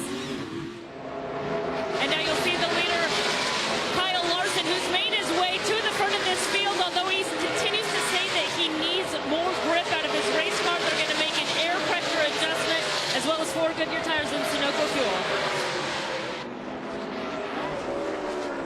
Kyle Larson with a good stop. Yet he took the lead away from Carl Edwards, who has been very strong here this afternoon. Kevin Harvick's led 78 laps. Carl Edwards has led 33 laps. Joey Logano has been out front for 6. And you wonder why the 22 would pit early. It's a little bit risky if you pit early and the caution comes out. But the reason why, remember, we just saw the 18 of Kyle Busch get by Joey Logano. But that 1 lap, Steve, made this difference. Now Kyle Busch is a 2.5 seconds behind Joey Logano. So that's the difference in 1 lap on old tires. Well, Jeff, you talk about the risk. If the caution comes out, there's really not a risk. If you draw everybody to pit road in 1 or 2 laps, at some point, I don't wonder if the field is going to continue to let Joey Logano come. One of these times, Jimmie Johnson back there in the 10th and 11th position, he might say, you know what, I'm just going to stay on the racetrack and maybe catch a caution. If you can't beat them on the same strategy, you have to get off strategy. Sometimes that's just not coming to pit road and running out the other 15 laps of Sunoco fuel. After the green flag pit stops, Carl Edwards has jumped back out up front ahead of Kyle Larson. Carl Edwards, the former substitute school teacher, now racing for a championship.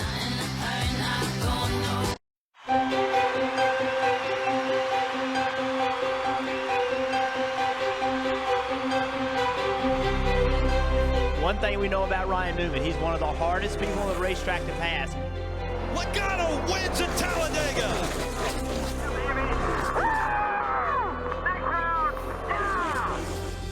Austin Dillon working that high line, trying to go by Carl Edwards. And here he comes. And I'm telling you, he is faster than the cars in front of him.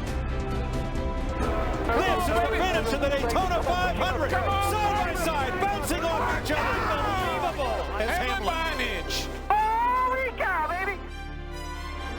Danica Patrick has the advantage over Kyle Busch.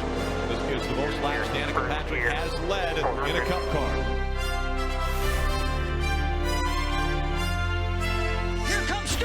gets to the inside of Hamlin. Hamlin goes wide. Stewart shuts him out.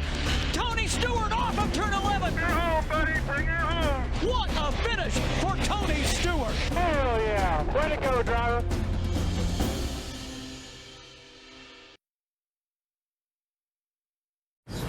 Oh, the new Nosferatu drink. Oh, Kyle Busch. Oh, cash, credit, or debit? Well, man, I'm fresh out, but it is my drink.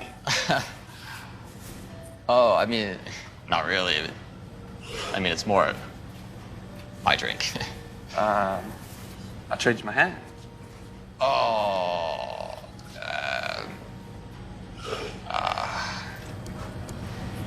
Really? Yeah. Get rowdy. Introducing a paint to handle him and her and this. New Glidden Diamond Paint and Primer. Life tested to handle up to 2,500 scrubs. We know. We counted. New Glidden Diamond. Exclusively at the Home Depot. More saving. More doing. I was shaped by the hands of legacy. Forged in the fires of racing. The truth is, what you're made of is what you're made to do.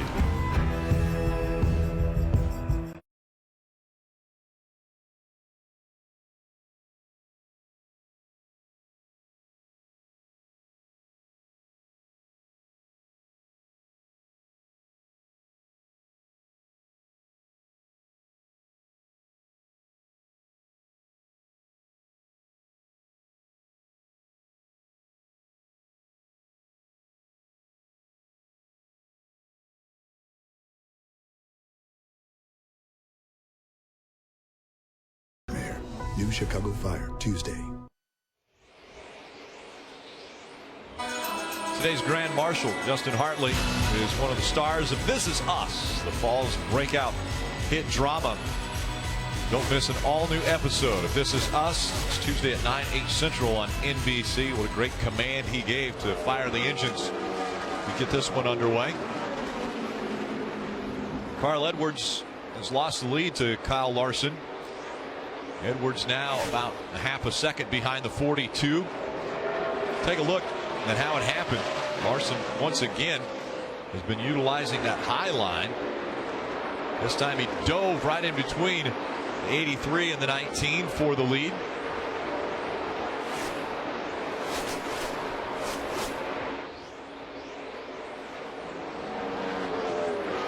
What a run we have seen out of Kyle Larson.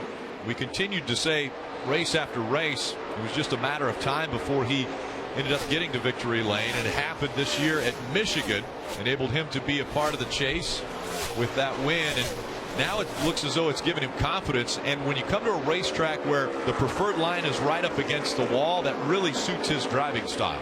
Yeah, everybody talked about Kyle Larson when he made the chase after winning that race. If he could work himself through this format and come here as one of the four, he would have a great shot to win the championship, because this racetrack suits what he does so well, and that's right there. Lay the right side on the wall all the way around the corner. Now listen, at some point he's going to hit it, because that's just what he does, but he is willing to take the risk because it's so much faster. Well, you say at some point he's going to get into the wall. We talked about the three of Austin Dillon earlier in the race and how much speed he had found up top. Well, here's the dangers. You see right there, a couple times into the wall, kind of pulls you in. You can't really fight your way off from it. Has to ride the wall for a little bit of distance. Another good shot of it here. You just see how much it slows you down when you get into the wall too. Damages the right side of your car. Aerodynamics plays such a role, Rick. You really need to try to keep that whole outer shell, the body of the race car, as pristine as possible. But that's a major test when you run right up against the wall. Yeah, and not every hit against the wall is the same, right? I mean, you can just touch the wall, no big deal. But if you get in the wall and the wall kind of sucks your car up, and that's what it does. Like if it hits the right rear hard enough, then it'll slam the right front into the wall, and then it's hard to get away from it. That's when you do significant damage. And Mike, through the green flag pit stops, we have seen Jimmie Johnson and that team fall all the way back to 10th. Yeah, and that pit stop was a little bit slow for the 48 team, 16 seconds in fact. Nothing went wrong, but they took a little extra time. They had to adjust a right rear shock. That was the chassis adjustment they made on that race car to give Jimmy a little bit better balance in the car. Basically, Rick, what you do is you prepare these shocks. They have adjusters on them, but you basically put pull cords on them, basically like a zip tie. So to tire changer reaches in, grabs the pull cord, just pulls it off, and it adjusts the shock basically on its own. So that's the preparation you do before the race. An adjustment obviously Chad Knaus thought he was going to make, was prepared to make. They make it an under green flag. Why that seems odd, and you wouldn't want to have a slow pit stop while everyone's running at full speed, but you actually lose the least amount of positions under green because the cars are spread out. You have the same adjustment under caution. When cars are nose to tail, you could lose 10 or 15 spots in those extra 3 seconds. Yeah, in this case, though Jimmie Johnson did have a slow stop, he's all the way back, just got by Dillon for 9th. But if you watch the right rear, when the right rear comes off, he goes in, very quick adjustment, tire gets put back on, but look how long it took to get the lug nuts tight. So the adjustment was quick, but getting the right rear wheel was not quick, and it looked like maybe the gun switch, something happened to the gun, but that little bit of a holdup put them back in 10th position. Yeah, the tire changer hung the tire on there, and it looked like he had the gun in reverse and was taking the new lug nuts off. You don't want to do that. And look how close it is now for the lead. Here comes Carl Edwards once again, trying to take it back away from Kyle Larson. Drives right by the 42.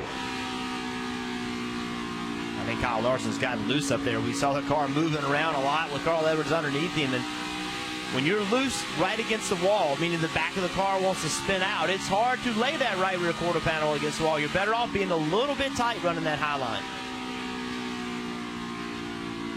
Dave. Kyle Busch was right in the middle of an explanation of how his car was handling, and then he started shouting, "Coming to you, coming." Actually, he was very calm. He said, "Coming to you, coming to you." The crew rifled out of their sitting positions and onto the pit wall, and the right front appears to be down. Kyle reporting it himself. He felt that at 180 miles an hour. He knew what to do, which was get to pit road and let the crew change these 4 tires.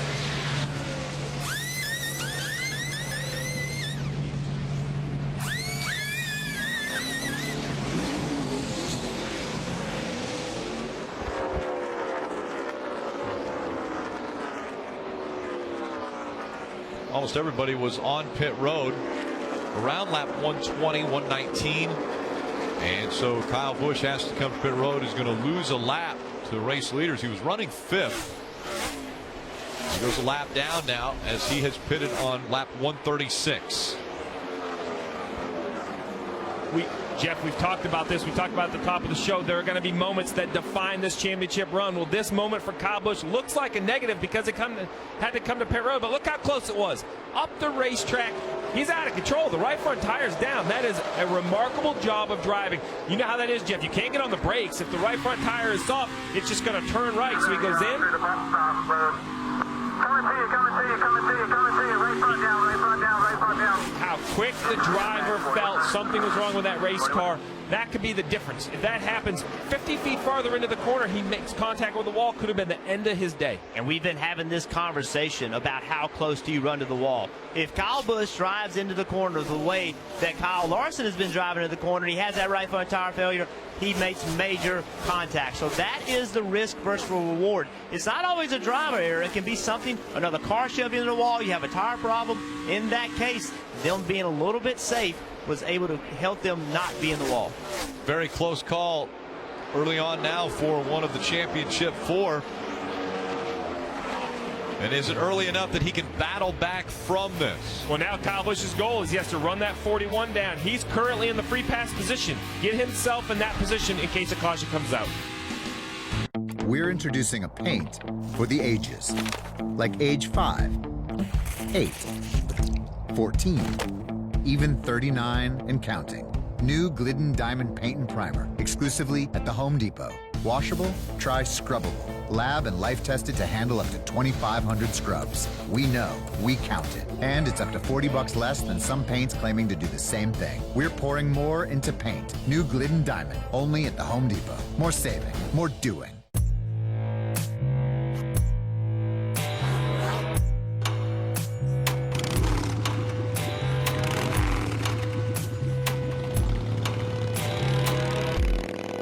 Geico Motorcycle. If Carl wins today, I'm going to do a backflip. Maybe when you're dreaming. Guys, I'm telling you, I can No do way. a backflip. Yeah, I've seen Carl do it a million times.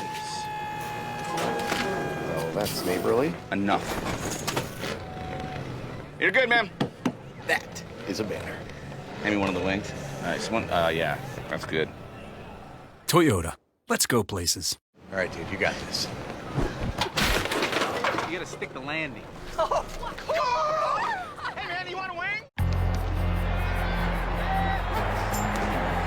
I'm Clay Matthews, and I'm good at football. And so is Verizon. Because now you can watch every live, local, and primetime game on your phone with NFL Mobile, exclusively on Verizon. All without using your data. That's better than good. It's the best.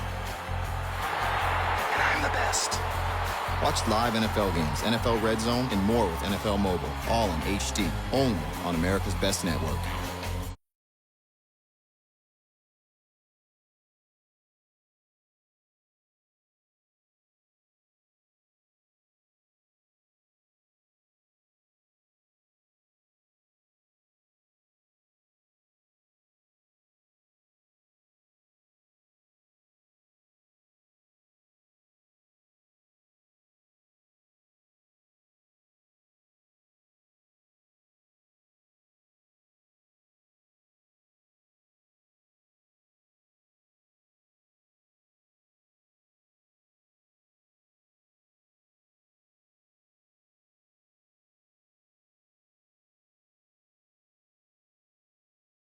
Bighorn Crew Cab models in dealer stock. And welcome back to the Ford EcoBoost 400. Sun getting lower, closer to the horizon here as the laps continue to wind down. Only 122 laps remaining in this championship run. Kyle Larson back out front, but a big run by the 19 of Carl Edwards. He'll try to take the lead back away. Larson got pretty loose getting off turn 2. Just lost all his momentum. Carl Edwards probably could have made that move to the inside of Kyle Larson, but he knew Kyle Larson had such a good run on the outside, he just decided not to push it. So once again, Kyle Larson is taking the lead away from Carl Edwards. Edwards has led 45 laps, and again, the championship 4, they do not get bonus points. This is how the lead changed hands. Carl trying to get by the 47 of Allmendinger, and on the bottom of the racetrack, he just could not carry any momentum off the corner, and 42 working that top. Now, look where Carl Edwards did that time. Carl Edwards went to the top of the racetrack. Let's see if he continues that.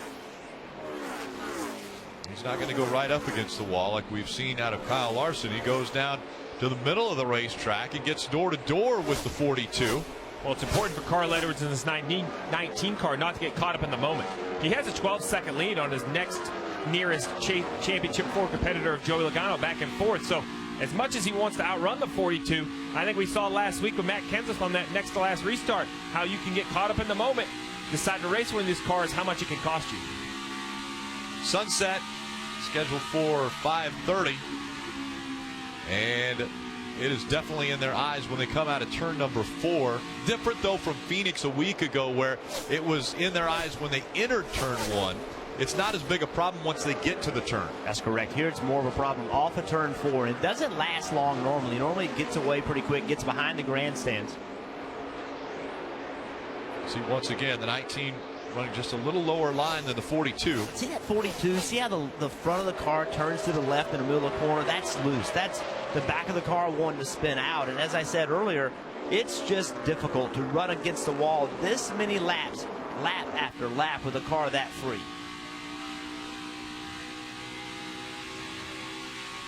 Carl Edwards continues to chase, but is out front of the championship 4, running for that title. This is the new 2017 Chevy Cruze. I'm only going to show you half of it. What do you think? I think it looks very sleek. The lights remind me of Audi lights. And it starts at $22,190. Nice. But there's another side to this car. Oh, wow. I love This is it. the first ever Chevy Cruze hatch. Well, that's impressive. Wow. So check it out. Yeah, that's awesome. I do like it a lot. Now that you know it's a hatchback, what does it make you think of? A young professional / weekend warrior, the whole business in the front, party in the back sort of thing. We're introducing a paint for the ages, like age 5, 8, 14, even 39 and counting. New Glidden Diamond Paint and Primer, exclusively at the Home Depot.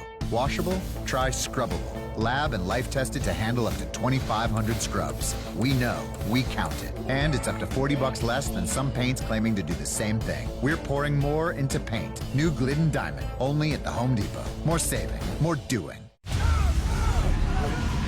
are a few who move toward the sounds of tyranny, injustice, and despair. They are the few, the proud, the Marines.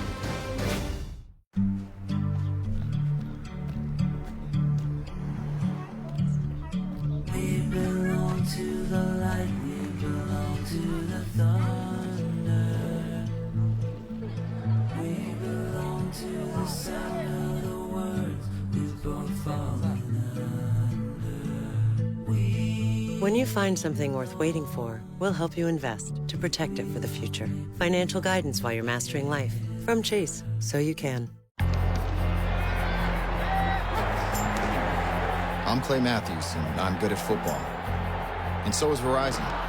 Because now you can watch every live, local, and primetime game on your phone with NFL Mobile. Exclusively on Verizon. All without using your data. That's better than good. It's the best. And I'm the best. Watch live NFL games, NFL Red Zone, and more with NFL Mobile. All in HD. Only on America's best network. 34 laps into the run. They put on 4 fresh Goodyear tires. Mike, we'll see if that drags everybody else down pit road. And Jimmie Johnson is one of the guys on pit road. He's been fighting a loose race car throughout the day. This time they're going to go to the wedge adjustment to try to help Jimmie get the car a little bit more tight. 4 tire change there, along with Sunoco race fuel.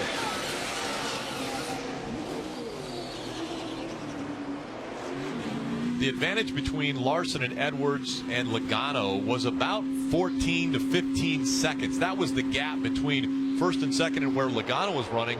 When he was running about 4th, he decided to make that move onto pit road. Right now, there are only 3 cars on the lead lap. Kyle Larson, Carl Edwards, and Kyle Busch. And here comes Carl Edwards. Kelly. You see the 42 of Kyle Larson, who's just been struggling to find some grip. You see the wrench go in. They're going to make an adjustment there to the right rear of the car, along with 4 Goodyear tires and Sunoco fuel. Meanwhile, the 19 of Carl Edwards, they've been making gradual wedge adjustments to tighten him up. Well, they're going to go back on that adjustment just a little bit. Carl saying that he was just a little bit too tight on the short one speed. 4 Goodyear tires, Sunoco fuel, and the 19 is away.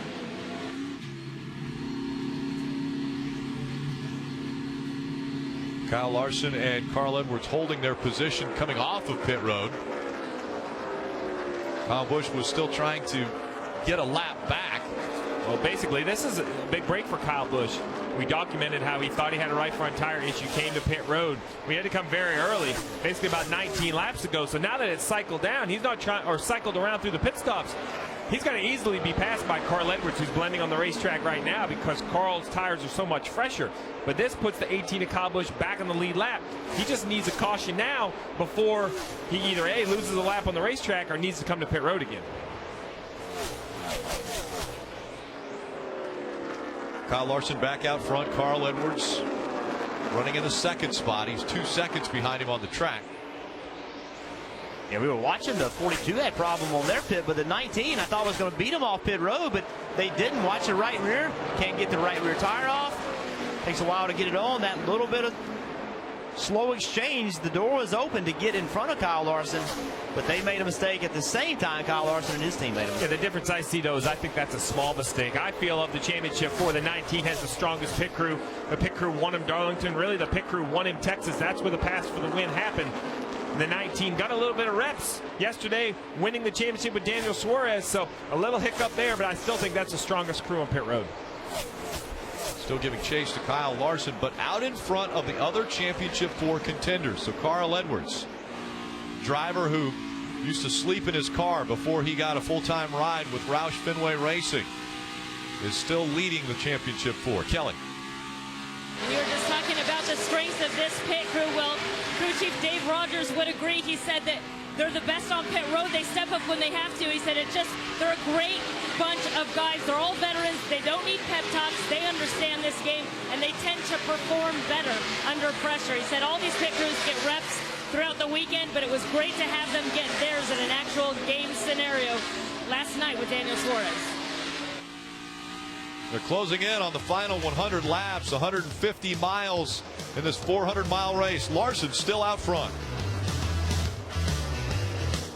We're introducing a paint for the ages, like age 5, 8, 14, even 39 and counting.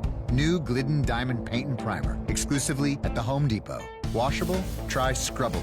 Lab and life tested to handle up to 2,500 scrubs. We know, we count it. And it's up to $40 less than some paints claiming to do the same thing. We're pouring more into paint. New Glidden Diamond, only at the Home Depot. More saving, more doing. If Carl wins today, I'm going to do a backflip. Maybe when you're dreaming. Guys, I'm telling you, I can do a backflip. Yeah, I've seen Carl do it a million times. Oh, that's neighborly. Enough. You're good, man. That is a banner. Maybe one of the wings. Nice one. Yeah, that's good. Toyota. Let's go places. All right, dude, you got this. You got to stick the landing. Hey, man, you want a wing?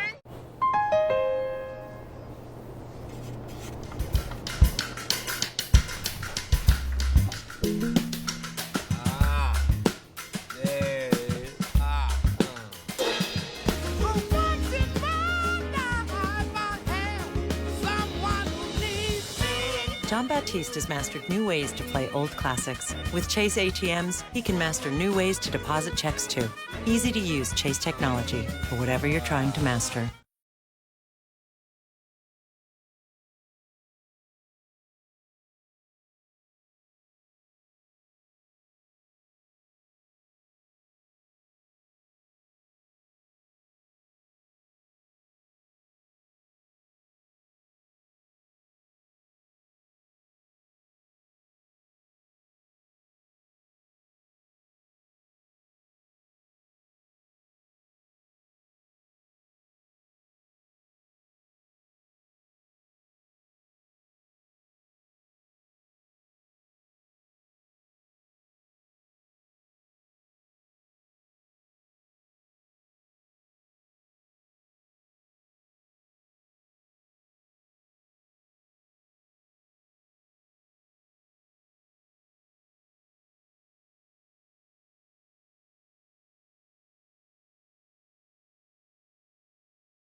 Eastern on NBC.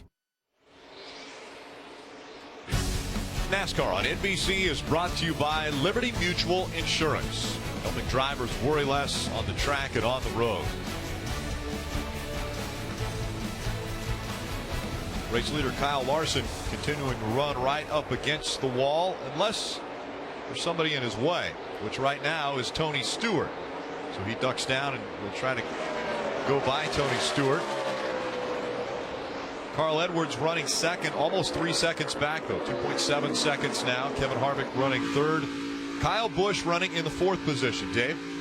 And Rick, remember, he pitted about 20 laps before these leaders did because of a tire. He thought he had a right front tire going down. They reasoned afterwards that it was okay, but he felt something because we saw that car shoot to the wall. Recently, he had this radio to his crew. Ride it out for a few more. Good if we ride it out all the way through. We got to somehow get closer to back on cycle. Because I know it's going to hurt us, but I don't know. It'll hurt them in the sense that he is on older tires, but only about 12 seconds behind the leader right now. And as he said, needs to get back on cycle. Wasn't it Dale Jarrett he talked to in the countdown to green? And he said, adversity motivates me more than winning. Well, they've got a little bit of it right now. Kyle very calm as he tries to figure out how to get this 18 back in contention. Well, and they're absolutely right. Their only option right now is, even though they're slower than the leaders because their tires are older, the advantage they have is the leaders have proven they come 18, almost 20 laps early versus when they need Sunoco fuel, they come for fresh Goodyear tires. So the 18 of Kyle Busch, as Dave just documented, is only 12 seconds behind the leader, losing about a second a lap. Rick, there's no reason for this 18 to come to pit road. It's frustrating, but just stay out all the way until you need fuel. He might even be the first car one lap down, but he can't pit at this point. He has to get back on cycle, which basically means gets back in the same pit rhythm as the leaders. And listen, it's frustrating the situation they're in, but it's even more frustrating that when he came on pit road, they did not find anything wrong with the tire. What happened? What was the problem? It had air in it, so that is concerning to me as well, because as a driver, you know you felt something, but the tire was up. Puts a driver in a very difficult position the next time he feels something. One of the things that the team can definitely hang their hat on is the fact that Kyle Busch has been very good in this chase. 6 top 5 finishes. He leads all drivers in this 2016 chase presented by Sprint. Sprint's network reliability now within 1% of Verizon. Switch today, save 50% on most current Verizon, AT&T, or T-Mobile rates. You can visit a Sprint store or sprint.com/network today. Larson and Edwards separated by about 3 seconds. Harvick is back 9 seconds from race leader Kyle Larson. Kyle Busch back there 15 seconds. Joey Logano 16 seconds. Yeah, as we talk about Kyle Larson leading the race, remember Kevin Harvick in the 4 has led the most laps at 78 today, and that's something that his car was good early. It took a little bit of time for Kyle Larson to kind of get back towards the front. But who's going to be the next car as we see Joe Logano easily pass the 18 of Kyle Busch on those newer tires? So you watch the 4 of Kevin Harvick make laps around this racetrack, and you see right here he's in 3 and 4 in the sun. You see the shadow of the car on the racetrack in the bright sunshine. As he goes down to turn 1, you see shade all the way through here, especially it's obvious on the onboard. You see Harvick's running that clear shield. You can see his eyes. Well, all the way through 1 and 2. It's shaded, and if you look up above the racetrack, the lights are starting to come on, Jeff. And that was my point. With 97 to go, the sun continues to set. This race should end, as the yellow comes on the racetrack, this race should end under the lights. Who is going to be able to adjust their car for the cooling track? Some debris on the racetrack in turn number 1. And so now, will that put everyone on the same cycle? Because now, with Kyle Busch being on the lead lap, all 4 of the championship 4 on the lead lap, will they all come and change 4 tires? Absolutely no harm, no foul for Kyle Busch. They reported that the right front tire didn't go down. Maybe something broke inside the tire. Maybe it just gave him a funny feel, but really no penalty for him currently in the 5th position. Really, we keep pointing out Jimmie Johnson, Jeff. We look at him back there in 10th. He just doesn't have the pace of the other championship 4, so they have remained calm. But either the sun setting is going to have to help this 48, or Jimmie Johnson and Chad Knaus are going to have to start making bigger chassis adjustments. They're going to have to make big chassis adjustments. That run right there, Jimmie Johnson was a solid half a second slower than Kyle Larson. And that, in the racing world, a half a second is an unbelievable amount. So they're going to have to make a big swing. And Kyle Larson, can't talk enough about this youngster that has been able to be out front for 41 laps. He runs right up against the wall. He's been able to get by Carl Edwards to take the lead away from him, and looking for only his 2nd career win in the Sprint Cup Series. But coming at the last race of the season, what that does for a team is gives them momentum and confidence going in to the next season. Even though he's not in the chase and doesn't have an opportunity to win the championship in this race, it gives him that confidence as they go forward and look to the 2017 season, which will start in February at the Daytona 500. The last person to win the race in 2016 gets to enjoy the spoils all the way through the offseason into February. Let's listen in to the 18 radio. Do you feel like we need Packer to take off? Because if we do, we need to do it now. I kind of do feel that way, yes. I feel like left front. I don't know about right front, but this one, we'll take our medicine here. We got a lucky break. So basically that was crew chief Adam Stevens saying, listen, there's 95 to go. Do we need Packer? What that basically means is we're going to add a little bit of shim to both front bump stops to get the splitter off the ground, because on low air pressure, we don't go fast enough. We need to go faster, and perhaps the splitter's hitting the racetrack, but if we're going to do it, we need to do it now. There's only 15 cars in the lead lap. Kyle Busch is 5th. There's a bunch of lap down cars. They have a gap on the racetrack, so they're going to have a little bit of a cushion. If you're going to make the adjustment, now's the time. Well, you could win one of the cars that we race. Go to NASCAR.com/chase promo now and enter for a chance to win a new Chevy, Ford, or Toyota. And I misspoke, Rick. There were only 12 cars in the lead lap. So Kyle Busch, if you're going to make big chassis adjustments, now is absolutely the time. Again, the lead lap cars, all 12 of those cars will be making their way onto pit road now. Let's go to Mike. Jimmie Johnson saying his car this time too tight in the center. He didn't like the exit either. They're going to make a 4-tire change here, and I also expect a wedge adjustment. You can see the wrench going in there as well. Kelly? Carl Edwards has had a car that's been a little bit too tight. They continue to make chassis adjustments to the left rear of the car as well as 4 Goodyears, Dave. Wedge adjustment as well as that left front suspension adjustment for Kyle Busch. 4 Goodyear tires, Sunoco fuel, Marty. Joey Logano said his car is tight in the center now, which is what they wanted to get it to. He said, I can also move further down the racetrack as the sun is setting. I think the track coming to us 12-0 on that stop, Rick. Some quick stops there. Larson, Edwards, Harvick, Logano holding their position. Keselowski gains 1. Truex Jr. gains 2 spots on pit road. This is the new 2017 Chevy Cruze. I'm only going to show you half of it. What do you think? I think it looks very sleek. The lights remind me of Audi lights. And it starts at $22,190. Nice. But there's another side to this car. Oh, wow. I love This is the first ever Chevy Cruze hatch. Well, that's impressive. Wow. So check it out. Yeah, that's awesome. I do like it a lot. Now that you know it's a hatchback, what does it make you think of? A young professional / weekend warrior. The whole business in the front, party in the back sort of thing. Introducing a paint to handle him and her and this. New Glidden Diamond Paint and Primer. Life tested to handle up to 2,500 scrubs. We know, we counted. New Glidden Diamond, exclusively at the Home Depot. More saving, more doing.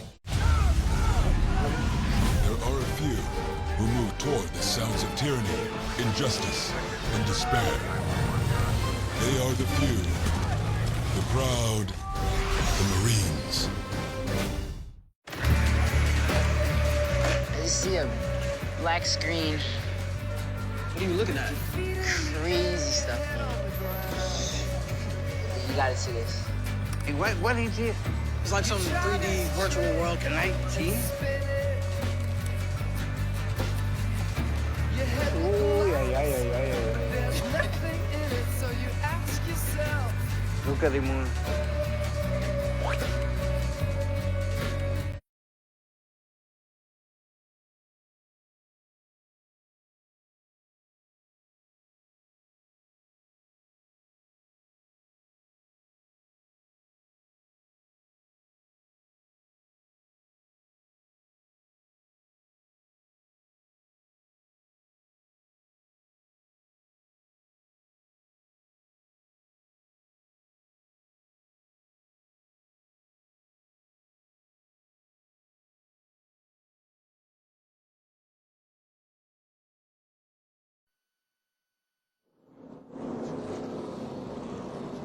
Welcome back. We are on lap 175 of 267 of the EcoBoost 400.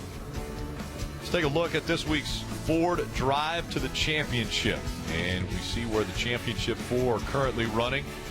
Edwards is second, Logano fourth, Kyle Busch eighth, and Jimmie Johnson 12th. Some big adjustments made on pit road. We'll be right back for the restart. We're introducing a paint for the ages, like age 5, 8, 14, even 39 and counting. New Glidden Diamond Paint and Primer, exclusively at the Home Depot. Washable, try scrubbable. Lab and life tested to handle up to 2,500 scrubs. We know, we counted. And it's up to $40 less than some paints claiming to do the same thing. We're pouring more into paint. New Glidden Diamond, only at the Home Depot. More saving, more doing. If Carl wins today, I'm going to do a backflip. Maybe when you're dreaming. Guys, I'm telling you, I can No do way. a backflip. Yeah, I've seen Carl do it a million times. Oh, that's neighborly. Enough. You're good, man. That is a banner. Hand me one of the wings. Nice one. Yeah, that's good. Toyota. Let's go places. All right, dude, you got this. You gotta stick the landing. Hey, man, you want a wing? We belong to the light, we belong to the thunder. When you find something worth waiting for, we'll help you invest to protect it for the future. Financial guidance while you're mastering life. From Chase, so you can. I'm Clay Matthews, and I'm good at football. And so is Verizon. Because now you can watch every live, local, and primetime game on your phone with NFL Mobile, exclusively on Verizon. All without using your data. That's better than good. It's the best. And I'm the best. Watch live NFL games, NFL Red Zone, and more with NFL Mobile, all in HD, only on America's Best Network. Beware of the man eating honey barbecue wings. This is a dangerous man with nothing left to prove in life. Last week, he ate an entire order of blazing wings, and he didn't even cry once. It was crazy. So if you come back to the bar and see a man eating honey barbecue wings in your seat, remember, we warned you. Go get a new seat by the claw game. It's safer there.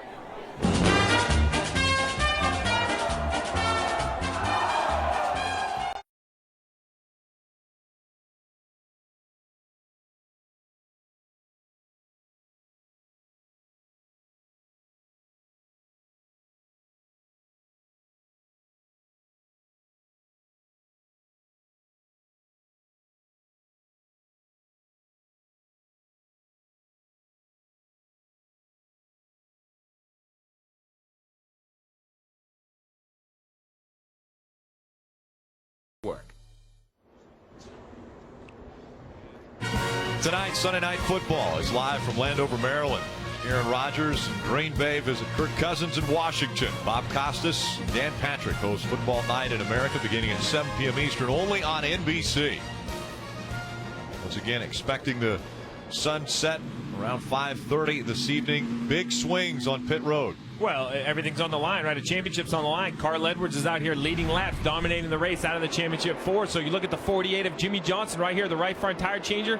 He's going to remove the tire, reach in here, make a Packer adjustment on the right front bump stop. Looks like he pulls a Packer, trying to get this 48 a little bit lower to the ground. He does the same thing on the left front corner. Yeah, it's interesting.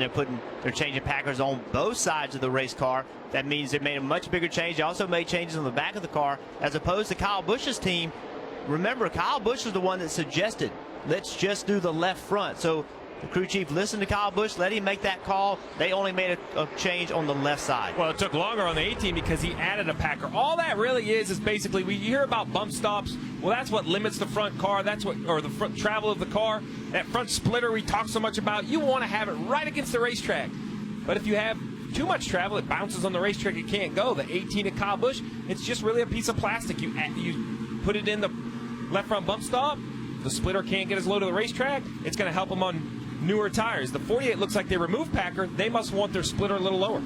Kyle Busch, Jimmie Johnson, they've both been chasing after the 19 of Carl Edwards. He's on the other side of the spectrum. He hasn't made some big changes. This is what they had to say on the radio.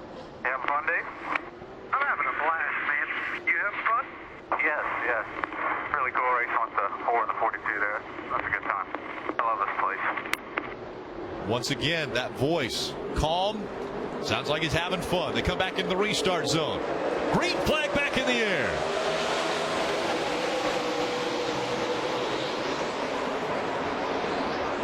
Kyle Larson's been running that hot line all day. And he shoots out in front of the 19 as they go down the backstretch. Now the 19 has the 22 of Logano on his outside, trying to take second away.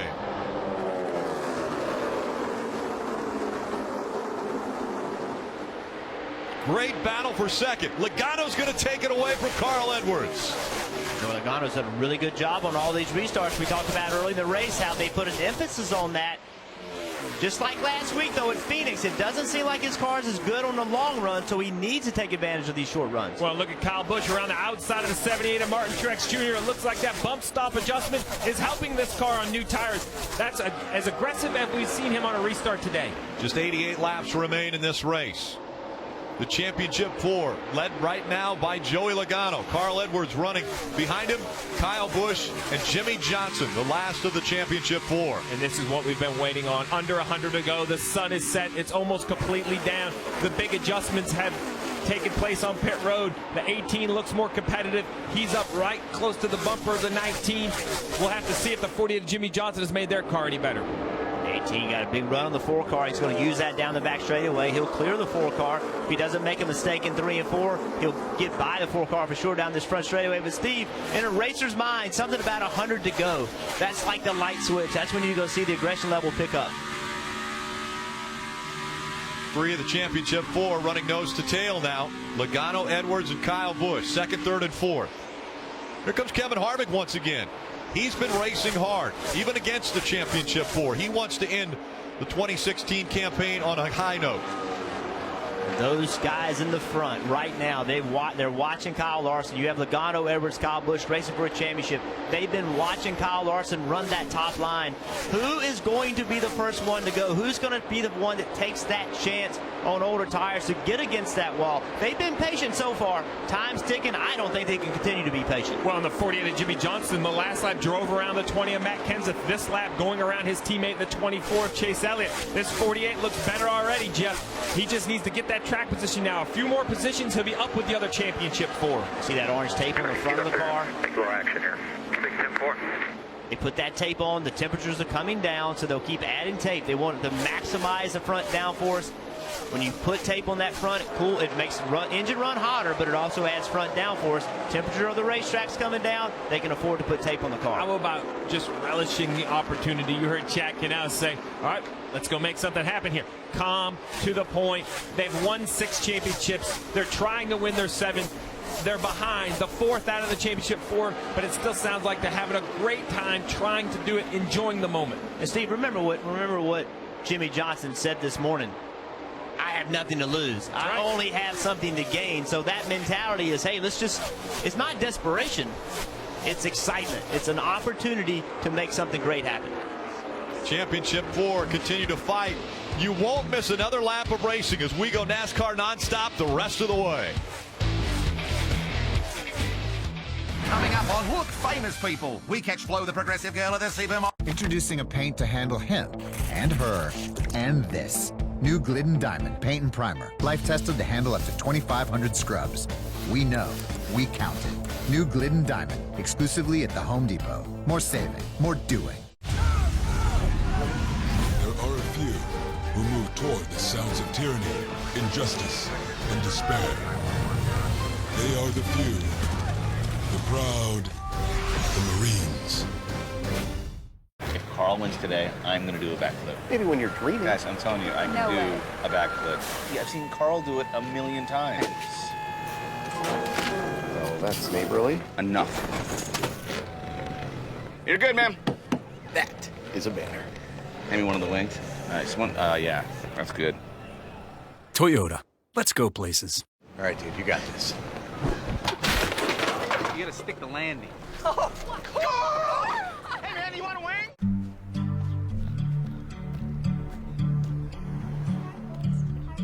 We belong to the light, we belong to the thunder.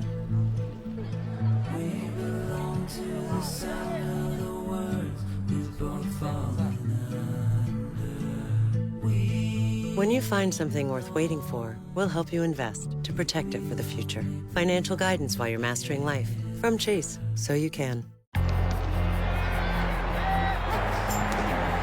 I'm Clay Matthews, and I'm good at football. And so is Verizon. Because now you can watch every live, local, and primetime game on your phone with NFL Mobile. Exclusively on Verizon. All without using your data.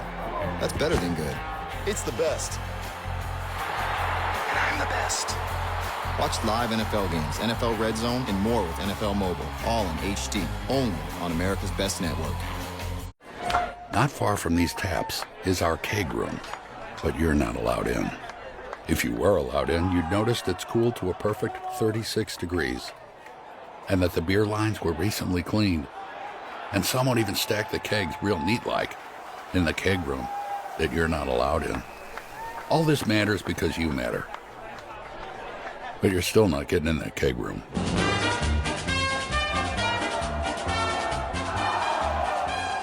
Black Friday. Shoppers take Black Friday by storm. No Black Friday you've seen before.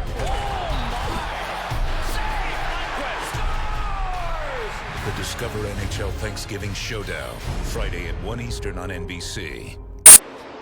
Tonight's aerial coverage provided by our partners at Smithfield Foods, giving you a bird's eye view of what's taking place here on the racetrack. You could win one of the cars that we race. Go to NASCAR.com/Chase promo right now and enter for a chance to win a new Chevy, Ford, or Toyota. Ford EcoBoost 400 continuing as Kyle Larson is out front. Let's go through the field, brought to you by Carl's Jr. Marty. You know, Rick, when I asked Joey Logano earlier this week what it would mean to win this championship, he brought up the 2012 season, his last season at Joe Gibbs Racing, and he described it as miserable. He said all Joe Gibbs Racing was going to offer me for 2013 was an Xfinity Series ride. I knew I'd never get back to the Sprint Cup Series. I thought I was done. Then in August of that year, I got a phone call from Brad Keselowski. He said, hey, call Roger Penske. He said, do you mind giving me his number? I've only talked to him once in my life. He said, I had one offer, one ride. This was it, and it couldn't have worked out better for me. Today, Joey Logano trying to bring the captain a Sprint Cup Series championship. Kelly. Carl Edwards trying to reel him in. It hasn't been that long since he had a variety of jobs, from fixing cars in his driveway, substitute teaching, attending college part-time, all the while handing out business cards, trying to get a job as a race car driver. He told me it was a huge adventure, and although it was a struggle, he said it was also a lot of fun. Well, he compares this moment, this championship race, to those days when he was trying to get a full-time ride. He said everything back then was a make-or-break moment, but he's been having a lot of fun with it this week, Dave. Kyle Busch has said all week how winning last year's championship, one race, by the way, this one in the Chase, made them stronger for this year, gave them the confidence that they could do it again. And they've had a great chase. Finished second in both of the transfer races, except for Talladega, which was by choice. And now on the cusp of a victory here. They know how to get it done. Remember, they only won one race last year. It was here in the Chase, and they will try to do it again, Mike. You know, Dave, since the 48 team's inception in 2001, there has been one team, one sponsor, one driver, and yes, one crew chief. Of course, that crew chief is Chad Knaus, who's hired 25 years ago by another great crew chief, Ray Evernham. I spoke with Evernham this morning about Knaus, and he said, look, I remember the very day I hired him. I asked what his 5-year plan was, and Chad Knaus didn't blink and said, hey, I want your job. Evernham said he has worked diligently hard to become the best crew chief in the garage. And Evernham, who is regarded as perhaps one of the all-time greats himself, looks up to two crew chiefs, he says. Dale Inman, who gave 7 championships to Richard Petty, and one other guy, Chad Knaus, trying to give Jimmie Johnson his 7th title today. And Knaus has had his work cut out for him. They threw a ton at this race car on the last stop, trying to give him the car he needs to get to the front and get that title. Rick? Thanks, Mike. Great update on our championship 4, and as they run on the track, it's Logano that currently is in front of the other 3, as we see Jimmie Johnson diving to the bottom, trying to get by Brad Keselowski. Yeah, now it's all of these individual battles. Jimmie Johnson, I believe, has a better race car. We see him more on the offense, Jeff, but he's trying to get around traffic, as you see Brad Keselowski right there giving a little shove down the straightaway. 48's getting better, but only up to 7th. Still has Martin Truex Jr. and Kevin Harvick to pass before he reaches Kyle Busch in 4th position. And this is where it's advantageous that they worked on making that race car work on the lower groove, because as the groove moves up and people start running the middle of the racetrack or the top of the racetrack, if you can run in the lower groove where people are not, then aerodynamically your car is so much better. So that work put into practice was a big advantage. And that lap right there, Jimmie Johnson ran the fastest lap on the racetrack. As we continue to focus in on the championship 4, take a look at Joey Logano. What an incredible run he has had as of late. The last 5 races, 4 top 3 finishes presented by Sprint. Sprint's network reliability now within 1% of Verizon. Switch today, save 50% on most current Verizon, AT&T, or T-Mobile rates. Visit a Sprint store or sprint.com/network today. Marty. Rick, lap 197 on the board right now, 70 to go, and here's the debate. We told you at the top of the show, as you see the battle for second with Carl Edwards and Joey Logano, that the key word for the day would be short pitting.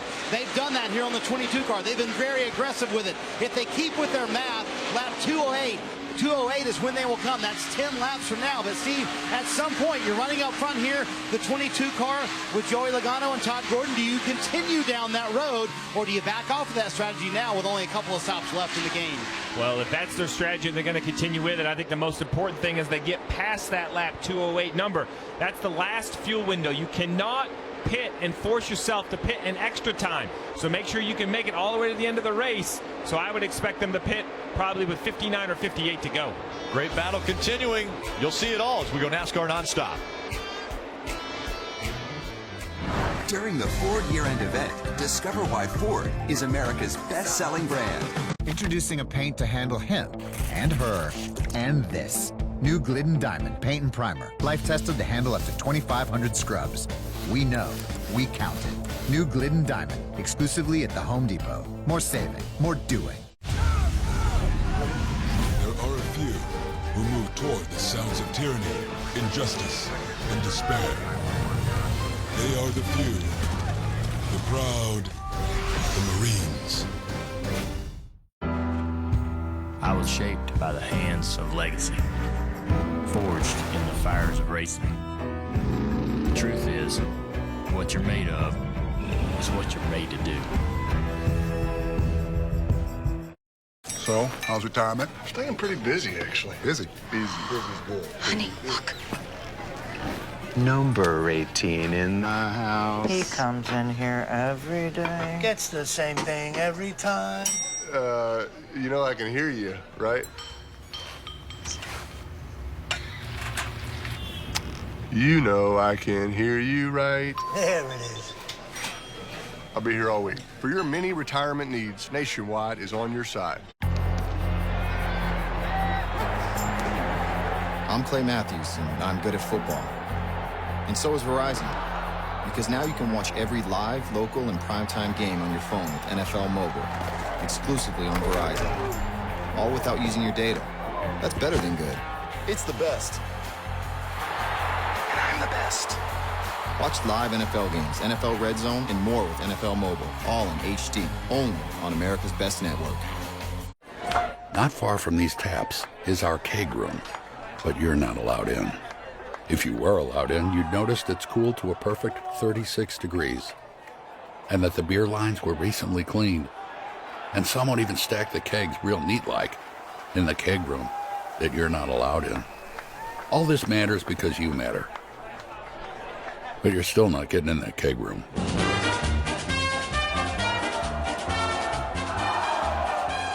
Alexa, ask Tracker to find my phone. Okay. Oh no. Alexa, what do I have on my calendar this afternoon? You have a dentist appointment at 2 o'clock. Alexa, how many calories in a chicken wing? Chicken wing contains 312 calories. Anybody know where the potato salad is?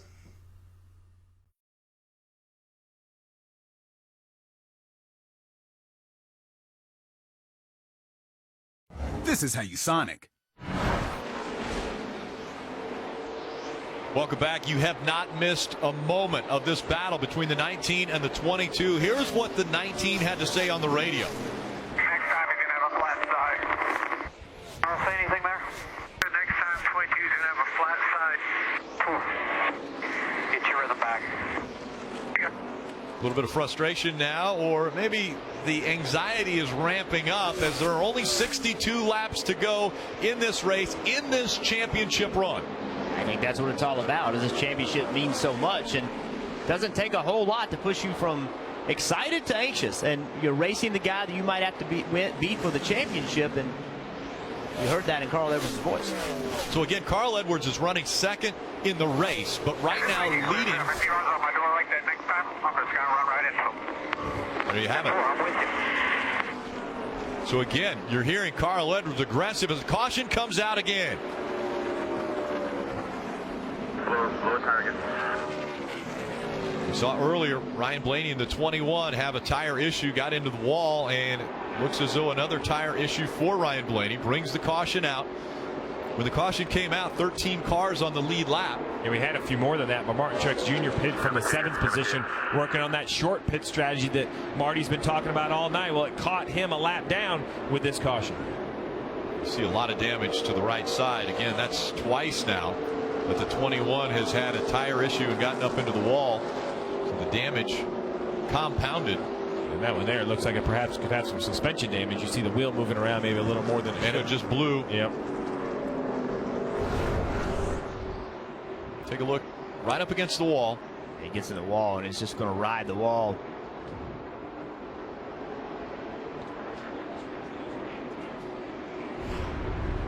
So they go to work on the right side of the 21. Disappointing year for this team. It looked like they were going to be, they had a lot of speed, but they were never able to really put it together. So this is going to be a stressful situation for the crew chiefs. There's no doubt you're going to come to pit road, put on 4 new Goodyear tires. They should have enough Sunoco fuel to run 59 or 60 laps to the finish. But the issue is the longest these leaders have run on tires tonight are 40 laps. So if they can go 60 on tires and fuel, what adjustments do you need to make to your car to be good for 60 laps, Jeff? Do you adjust your car? Do you just wait and see if this last run gets split up by a caution? You know, I mean, we saw this race before run long to the finish. So what do you do? The longest you've run is 40, and now there's 60 to go. Yeah, and already we heard a little bit of anxiety and a little bit of pressure start coming out of Carl Edwards. And guess what's going to happen on this restart? You know, after these pit stops, you're going to have to be aggressive on these restarts. It's championship winning time now. That's what this is. You're going to have to see, and we've seen Joey Logano every restart pick up spots. He's going to try to even pick that intensity up. So now they're going to start rubbing each other. They're going to start getting mad at each other easier because someone's going to be trying to move in front of you, take your spot. And the anxiety of a championship is starting to come into focus. There's only 59 laps left. Rick, this is a team championship, not just a driver championship. And this is why, with 59 to go, there's no time to recover. A bad pit stop, a loose wheel, dropped lug nuts, poor execution on pit road could end one of these championship hopefuls. We saw this back with Joey Logano in 2014. A jack problem on one of the late pit stops ended his championship hopes. 59 to go. Any problem such as that will end their run. Only one of the last 9 races here had more than 2 restarts. This is going to be the first restart after lap 200. But there was one in the last 10 laps in both here under this chase format. So the last 2 times under this chase format, there has been a restart inside the last 10 laps. I've learned that whatever strategy I wanted to play, I could find a stat to support it, but then we had to see how the race fell. Pressure goes on to the pit crews now as the team's entering pit road. Mike. Rick, the big swing that Chad Knaus took at the 48 on the last stop appeared to pay off. Jimmie Johnson saying the car was much more competitive that time around. Still, lots of work to do. Wedge adjustments on both sides of that car, along with a 4-tire change. Kelly?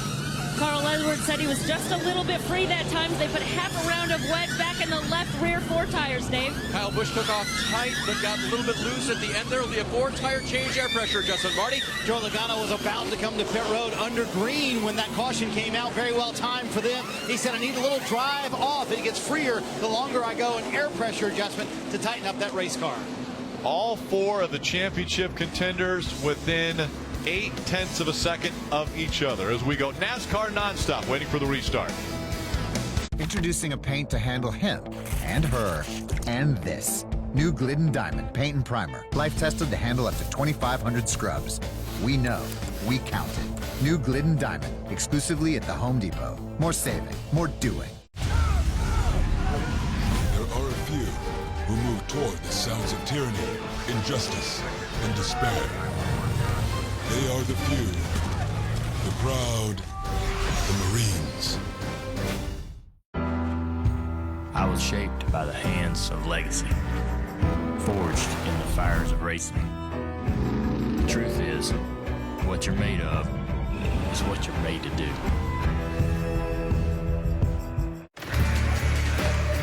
I just see a black screen. What are you looking at? Crazy stuff, man. You gotta see this. Hey, what is it? It's like some 3D virtual world. Can I see? Ooh, yeah. Look at the moon. So, how's retirement? Staying pretty busy, actually. Busy? Busy's good. Honey, look. Number 18 in the house. He comes in here every day. Gets the same thing every time. You know I can hear you, right? You know I can hear you, right? There it is. I'll be here all week. For your many retirement needs, Nationwide is on your side. Not far from these taps is our keg room, but you're not allowed in. If you were allowed in, you'd notice it's cooled to a perfect 36 degrees, and that the beer lines were recently cleaned. And someone even stacked the kegs real neat-like in the keg room that you're not allowed in. All this matters because you matter. But you're still not getting in that keg room.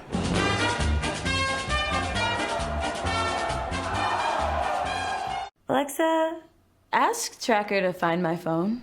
Okay. Oh no. Alexa, what do I have on my calendar this afternoon?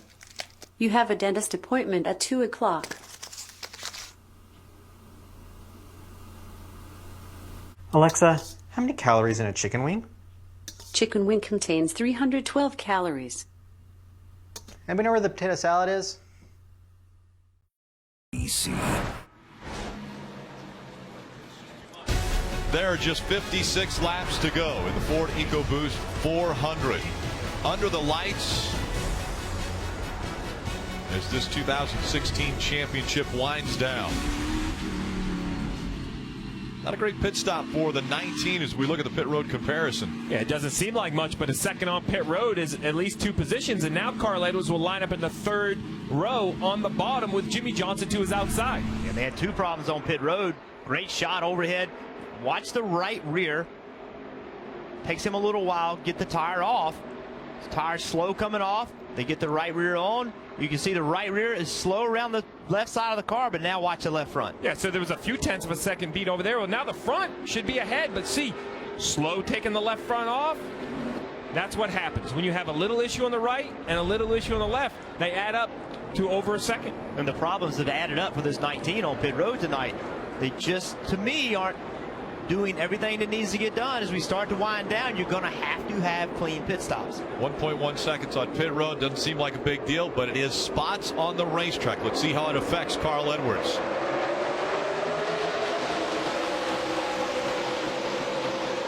This is the lowest the 19 has been tonight among the 4.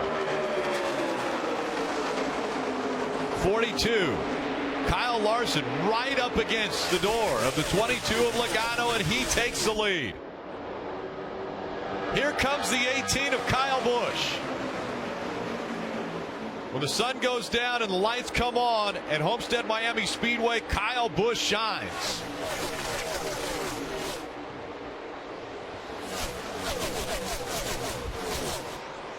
Now it's Kyle Busch in front of the other 3. Kyle Busch, Logano, then Edwards and Johnson. Remember those big changes that the 18 made. They put that Packer in the left front, and since they made that change, it surely seems to help that race car. Here comes the 48, looking at the outside of the 19. That's for position. Not able to keep the momentum up.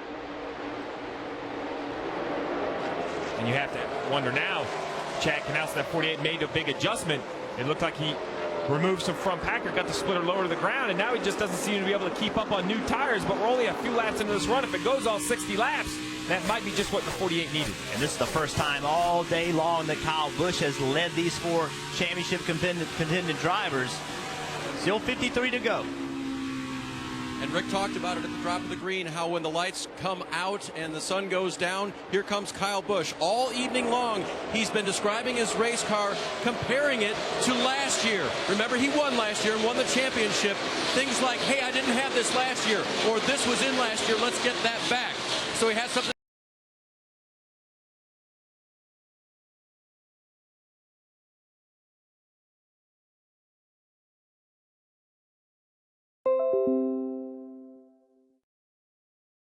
Really good to compare with, including that his car came on great at the end of the race last year. And Dave, remember this racetrack, we only run here once a year. Once a year we come. You don't run here twice. A lot of times we go to racetracks twice a year. This one we only come once. And you got to go back to that moment where Kyle Busch thought he had an issue with the right front tire, hit pit road. The pit crew was ready. They made adjustments. The crew chief, Adam Stevens, was wise enough to let him run on those old tires a little bit longer. Caught the caution to get himself back on the lead lap.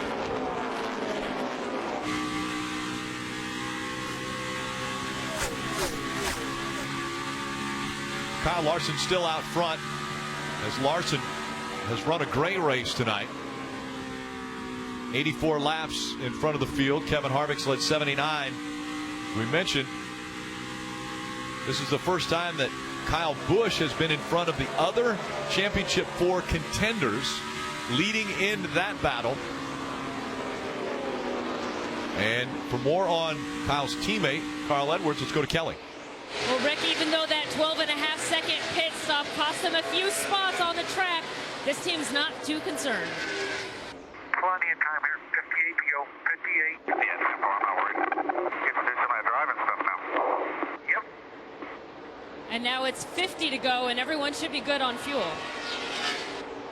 Fuel shouldn't be an issue, but we have seen virtually everyone short pit or come way before they need fuel. We've seen them come as early as about 35 laps on a run. But with 49 to go, can you chance that and potentially come early, or do you now have to stretch it all the way till the checkers? Well, I think these teams are forced to stretch all the way until they either get a yellow or a checkered flag. The real question is what happens after lap 40? Whose car has the best handling? And we've still yet to see the Championship 4 run right against the wall like Kyle Larson does. If it goes over 40 laps, Jeff, I think they're going to have to move up there on those old tires. Yeah, I think they will too. And you know, heard Carl Edwards, very optimistically saying, "Hey, I just going to do that driving stuff now." But the problem is, now he's behind more race cars, and the car drives completely different the more cars you get behind. So the adjustments that they made, expecting to come off pit road second, third, weren't the right adjustments when you come off pit road in fifth. And you have to throw in also the 4 and the 42. They are definitely fighting for the win in this race, but they're right in the middle of the championship battle that's going on.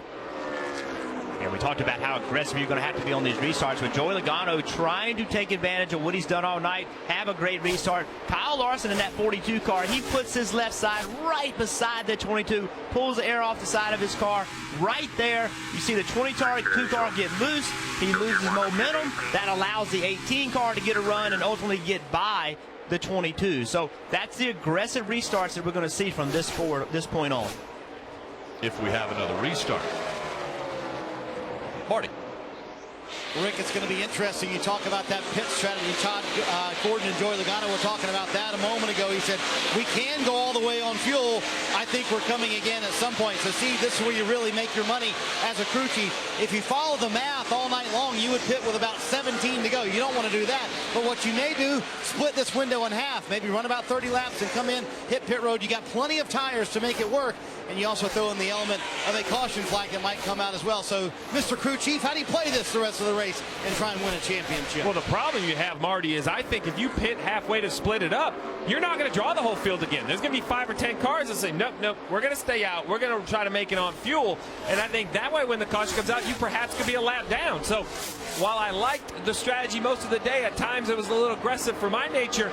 Short pitting here would be a pure gamble. I'm not sure with the situation they're in, the second car out of the Championship 4, that would be a wise decision. All they have to do right now is to try to outrun the 18 of Kyle Busch. Kyle Larson out in front of the field, but it's Kyle Busch right now that is in front of the Championship 4, looking for his second Sprint Cup Series championship, wanting to go back-to-back. After battling through adversity a year ago for the championship, he's looking for a full season for the title this year. Introducing a paint to handle him and her and this. New Glidden Diamond Paint and Primer. Life tested to handle up to 2,500 scrubs. We know. We count it. New Glidden Diamond. Exclusively at the Home Depot. More saving. More doing. I was shaped by the hands of legacy. Forged in the fires of racing. The truth is, what you're made of is what you're made to do.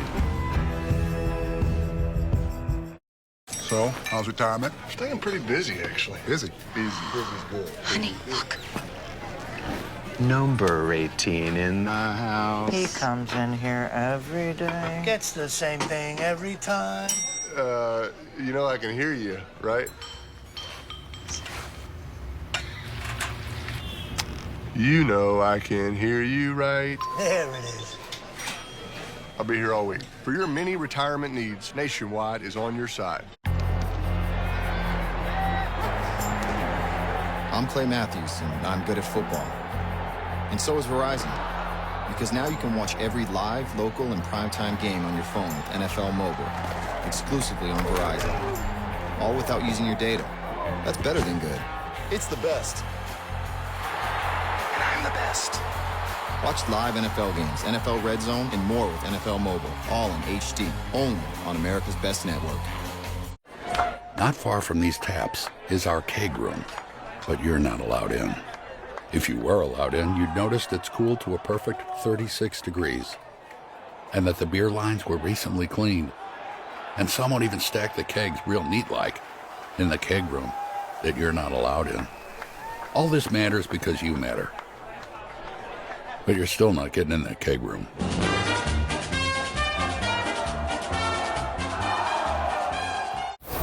Sunday night is about making a statement. Rodgers touchdown. In a fight for contention. Packers, Redskins on NBC.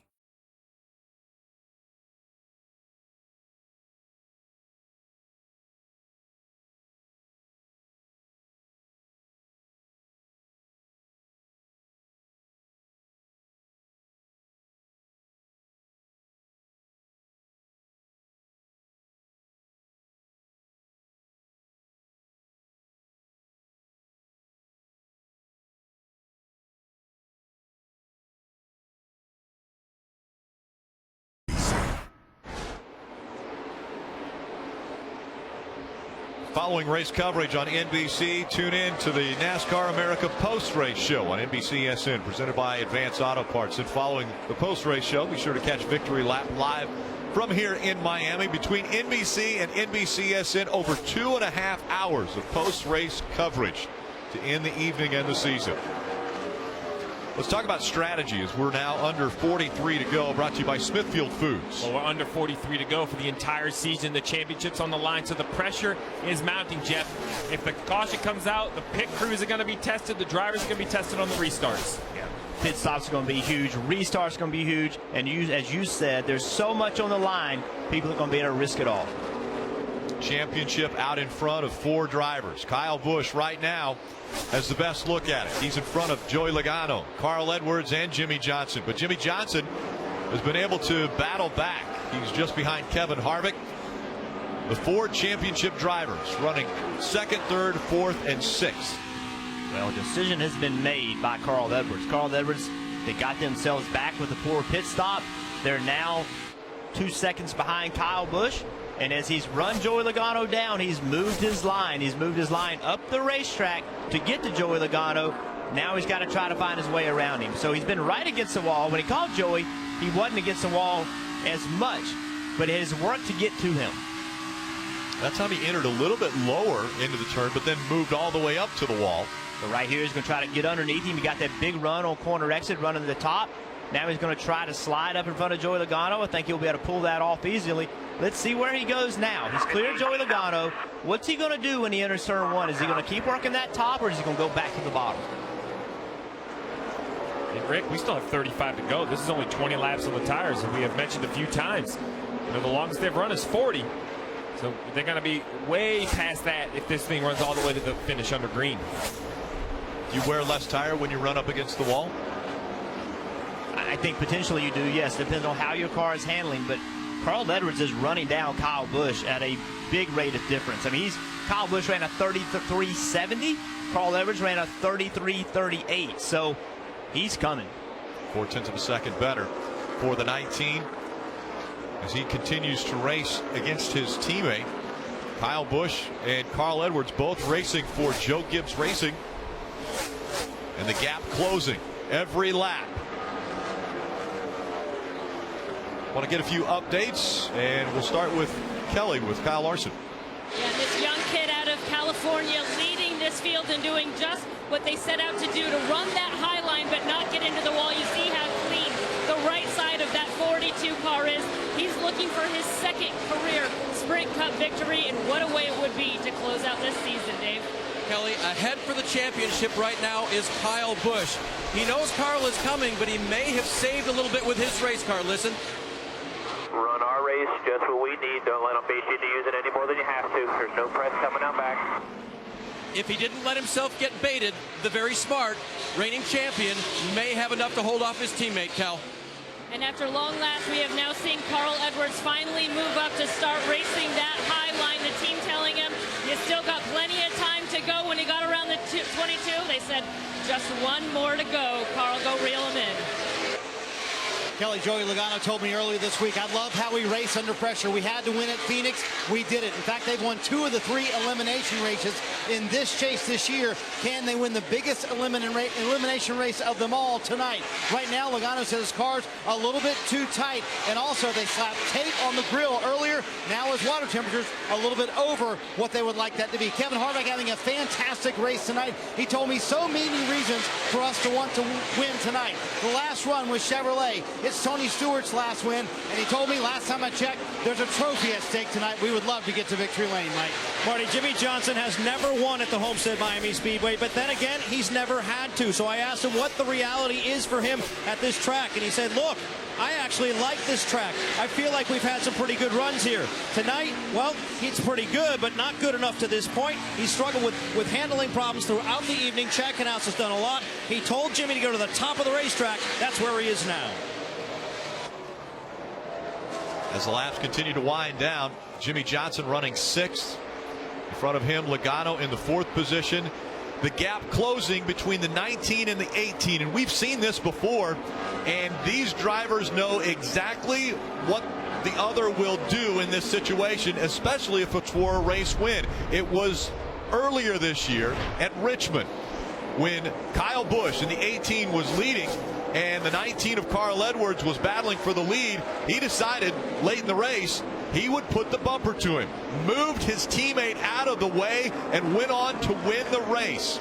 After the race and before this championship, both have said, I know how the other one will race me. We saw that at Richmond. Now they are nose to tail for a championship. Kyle Busch is in front, Carl Edwards is behind. There wasn't much said about that until last week. You know, right before this race, Kyle Busch brought it up. No one asked him about it. He just brought it up and said, hey, I remember what happened in Richmond, and if I'm behind Carl Edwards, I know what I can do because Carl did it to me. So right now it's reversed. You know, Carl Edwards has first got to get by Kyle Busch. See Carl right against that wall. Well, you mentioned earlier in the race how Carl was leaving those last few feet to the wall. Now's the time to use every bit of real estate. If there's an advantage to run higher, he needs to do it. The risk is if it pulls you into the wall, you could damage it and give up a bunch of time. But with 28 to go, this is where the 19 actually looks to be better than the 18. As they go through traffic and they get to the bottom of the racetrack, the 19 really closes in. But I think Kyle Busch, if he can figure out where Carl wants to run, then Kyle Busch needs to go there. He needs to take Carl Edwards' line away from him, take that air off of his car. Right now, I think Kyle running the high line is kind of helping Carl Edwards. This could be the battle for the championship. The gap is closed now. Kyle Busch just in front of Carl Edwards. Once again, Carl Edwards goes a little bit lower. Kyle Busch stays up high. He'll try to keep the momentum up and try to stay in front of that 19. And Kyle Busch, he's got a difficult spot right here. It's obvious Carl Edwards is a little bit faster.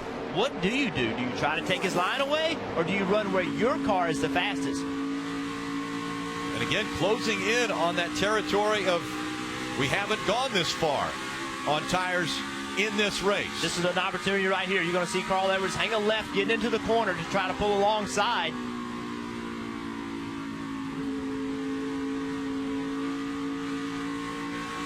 Take a look at this. The 19, Carl Edwards, looking to the inside, trying to take away the second spot.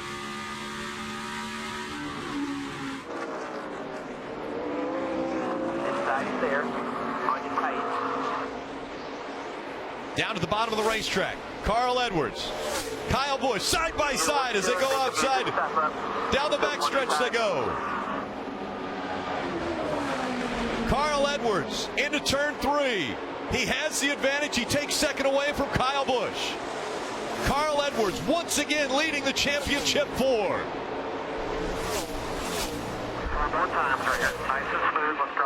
24 laps to go. Kyle Busch, does he look to the inside to try to take the spot back? That lower line working for the 18 now as well. Not able to clear him.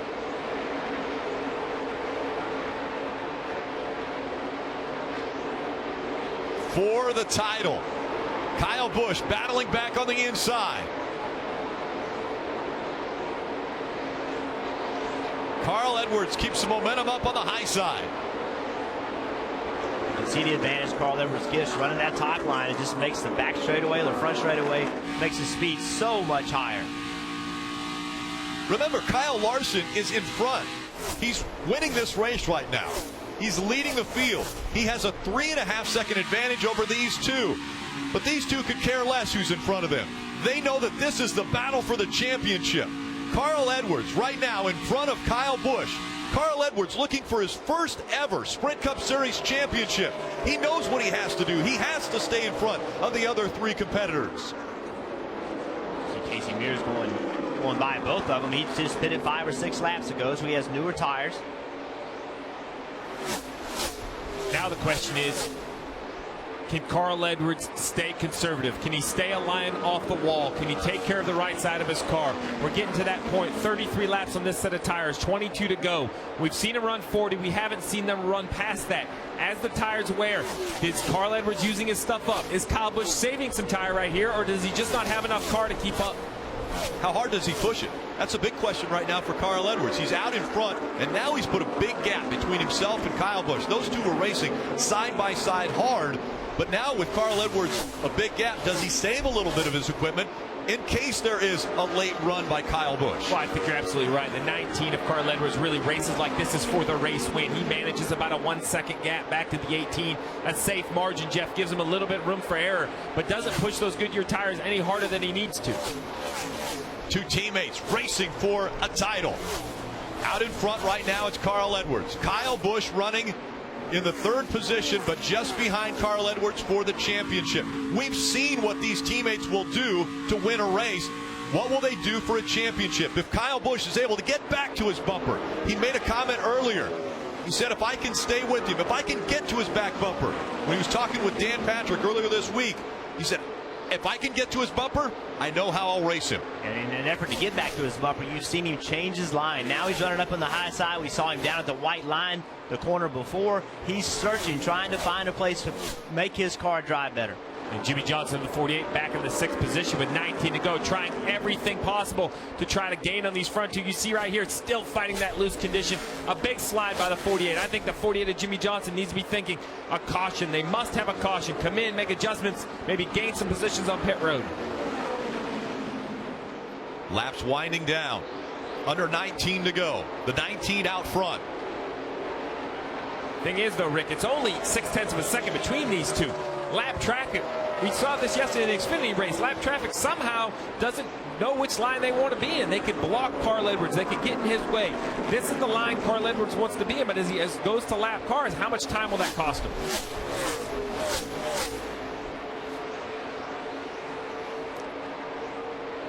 Joe Gibbs Racing looking to win the Xfinity Series yesterday, as well as try to capture the Sprint Cup title tonight. Carl Edwards' calmness in that situation, bad pit stop, lost spots. He was just very calm on the restart, climbing his way back up. Never sensed, really, the way he was driving the car. He didn't get too aggressive. He moved around, found the best place for his car, and just methodically found his way back in front of all the guys he's racing for a championship. So gap between the two about 0.6 of a second. But staying there, Rick. How is it staying there? Is Carl Edwards keeping it there by driving out of his mirror, managing the gap, or is it Kyle Busch? Did he make a couple mistakes, lose a position, but now just running hard enough to keep him in sight? 17 laps is a long time for these race car drivers. And if a caution comes out, everyone will dive to pit road because tires are so important at this racetrack. But if a caution doesn't come out, Is he conserving some of his tires? Is Kyle Busch thinking, I've got one more run at this? We could be, because this right here is lap 40. We've talked about it. This lap right here will be the longest that either of these competitors have run on a set of tires today. So these last 15 laps are going to be uncharted territory. How much more does your car fall off? What kind of balance change do you have? Carl Edwards, the advantage between the two as far as wins. He has won twice at this racetrack. Kyle Busch won here a year ago to win the championship. The caution will come out. A restart. We'll see a flat left rear tire on the 32. And now the pressure slides directly onto the 19 pit crew. They cannot make the mistake that they made a few pit stops ago. With only 15 to go, if you make that stop, you don't have a clean stop, it can cost you a championship.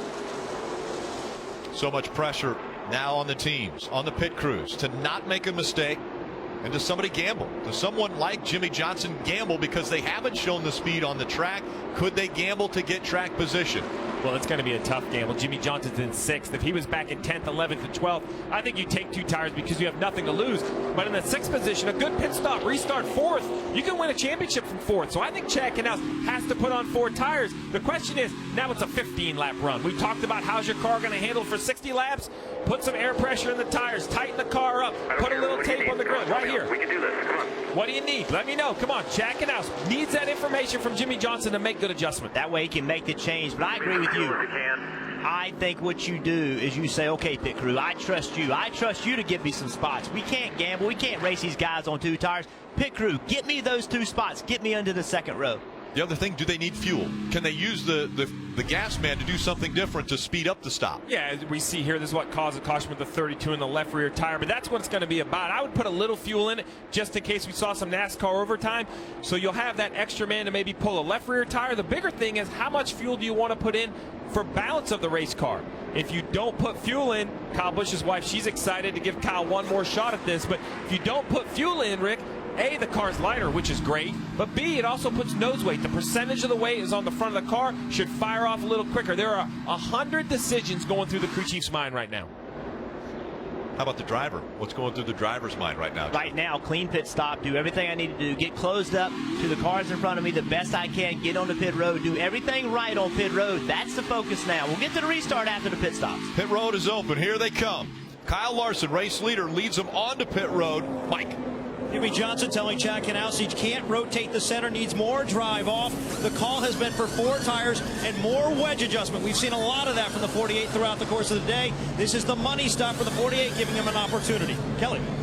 And the 19 of Carl Edwards said he was a little bit tight to start, but that could have been the dirty air, so I don't see any adjustments, just 4 tires, a little bit of fuel. You guys made the point. Gas man Tom Lampy went to the front of the car to carry a tire, now grabs the fuel, puts a little bit in. We had a slip at the back at the 18. Jake Seminara is back up, but he puts the tire on, Marty. Joey Logano's guys have gained him 4 spots this evening. It looks like they will gain him 1 more here this afternoon. Up to 3rd right there for Logano. It said it took off better. Car was a little bit too tight. They took some tape off and made an air pressure adjustment, Rick.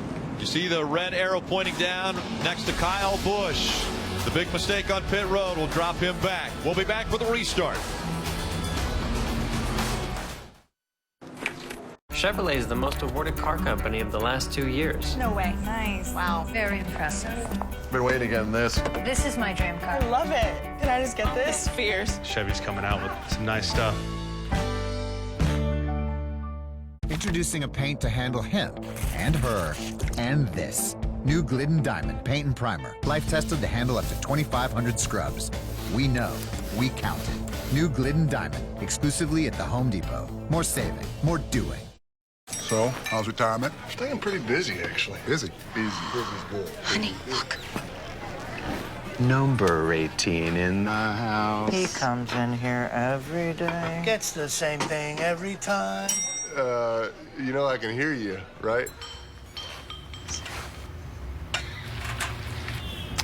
You know I can hear you, right? There it is.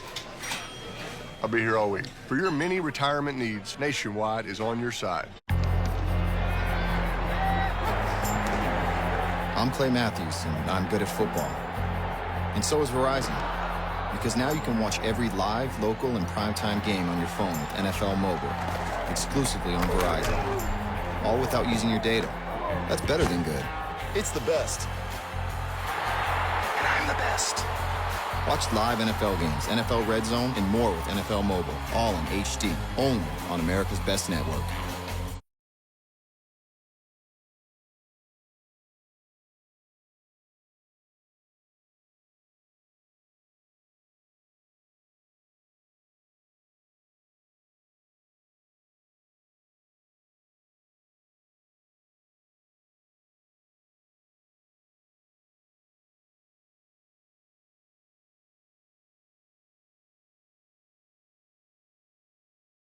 Difference.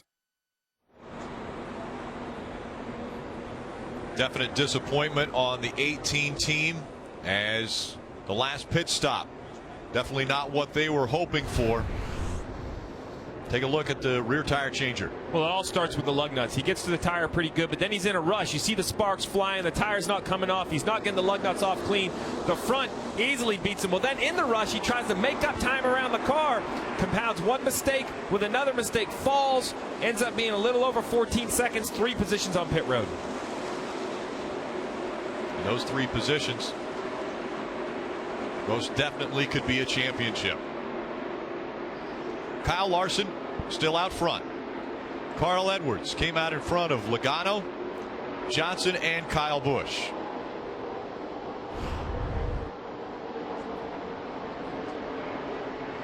The 14 team. Tony Stewart, a 3-time champion, and the laps winding down on his career. It will be 10 to go for Tony Stewart. An amazing career that he has put together, and it all comes to an end tonight.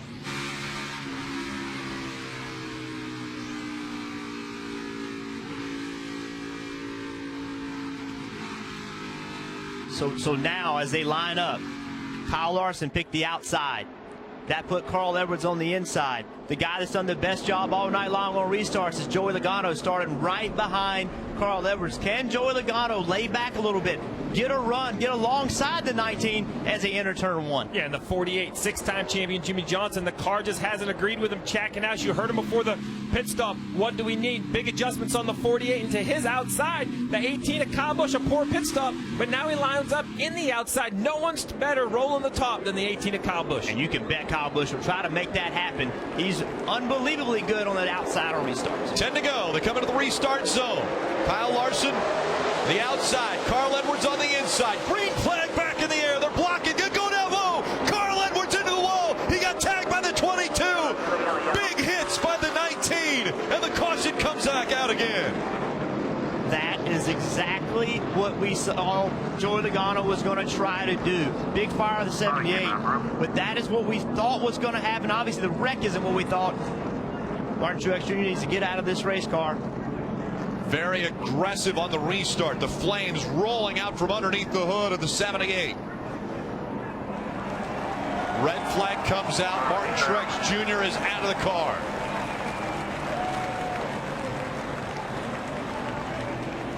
Huge contact for the 19 of Carl Edwards. First it was the inside wall, then he was hit by another car. A championship's on the line, Rick.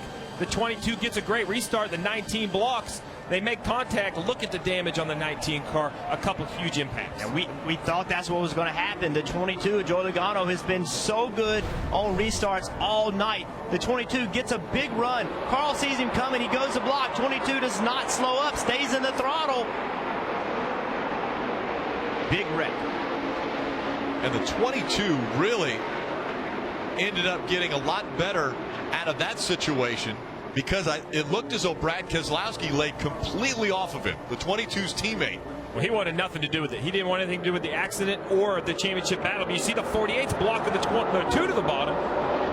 And listen, if you're a Carl Edwards fan, you're upset at Joey Logano. If you're a Joey Logano fan, you're upset at Carl Edwards. That right there is Joey Logano being aggressive, making a very, very aggressive move, but he got a good restart. Carl Edwards had no choice but to block. If he doesn't turn left, Joey Logano's next to him entering turn 1. He's in the middle of 3 wide. Worst possible scenario for Carl. Carl turns left, trying to block a championship on the line. Joey's there. in a big wreck. And I don't blame Carl Edwards. Not at all. He had to block. That's what he had to try to do. But I don't blame Joey Logano, because if he lifts with 10 to go, it's over. He's lost the championship right there. He didn't hit the 19 in the bumper. He was inside the left rear bumper cover of the 19 of Carl Edwards. You see, he's walking it off. It's just the frustration. It's the size of the moment. A championship on the line. We knew restarts were going to be crazy. This one was completely out of control. But what a car that Carl Edwards had tonight. That's got to make the disappointment worth. Remember, 5 years ago, he tied here. He came back trying to win a championship. It's mandatory that when a driver gets out of the car in the race that they go to the infield care center. Normally, they're taken there by the ambulance, but I believe the communication between the track worker, the safety worker, and Carl was, I'll walk over there. I'm going to walk there. And remember, the 19 car led 47 laps tonight. That was the best of the 4 cars that were contending for the championship. So now that's why they're disappointed. That's why he was so dejected. Now NASCAR, after this restart, they're going to have to go and figure out where everybody lines up. Remember, there's timing lines around the racetrack that lock them in, but there's also the factor that you have to maintain speed.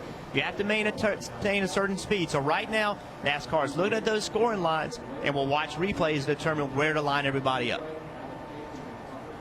Let's listen into the 22. Joey Logano, his radio on what took place. We got damage on the right front and probably the right rear. Came down right in front of me. Here's Joey Logano. He came down right in front of me. But Carl Edwards was trying to block. He did not want to give up that position on the restart. No, he didn't want to give it up. He didn't want to give a championship up. He was put in a position because of Joey Logano's very good restart. Joey did everything right. Carl Edwards doesn't block. He's 3 wide, in the middle, getting into turn 1. His opportunity to win a championship is definitely less in that scenario. So, an aggressive move by Logano, but in my eyes, he did everything he was supposed to do, trying to win a race and win a championship. I mean, this is what's on the line. 4 drivers, an entire season, a championship. Neither Joey Logano nor Carl Edwards have ever won a championship. Really, Jimmie Johnson and Kyle Busch, of the 2 championship contenders remaining out on the track. Actually, Joey Logano's still out there, but will have a little bit of damage to the car. But those 2 benefit the most from this because they were able to get through. What a big impact. To be honest, I've been focused so much on that restart, I didn't realize the degree of that impact. Let's ride along with Joey Logano. So you hear Joey Logano. He's to the inside. It gets to a point that the 19's pulled down. He's out of the gas. He's not in the gas turning the 19. He's out of the gas because he's so low. On board here with the 19. I mean, that in real time. Look at Carl Edwards. Look at Carl Edwards. Listen, he's smiling. He goes up. He's having a conversation with everything on a line. He shook their hands. Listen, I don't blame him for being frustrated or being upset because it's a championship, but taking time to go to them and have a conversation, I mean, that would have been difficult for me to do. And Jeff, let me tell you, I mean, and you can speak to this more than anyone, but how difficult is it to get into this position as a driver, to get into the possibility of winning a championship? It doesn't happen very often. Carl Edwards, this might be his last chance to ever win a title, and that happened on the restart to take it away. Well, remember how close he came. He and Tony Stewart, the closest finish in NASCAR history as far as points. That's how close he came to winning his championship, and he's been waiting since that moment to have another opportunity. And with only 10 laps to go to win a championship, to end up in this situation, he has to be unbelievably disappointed. Marty.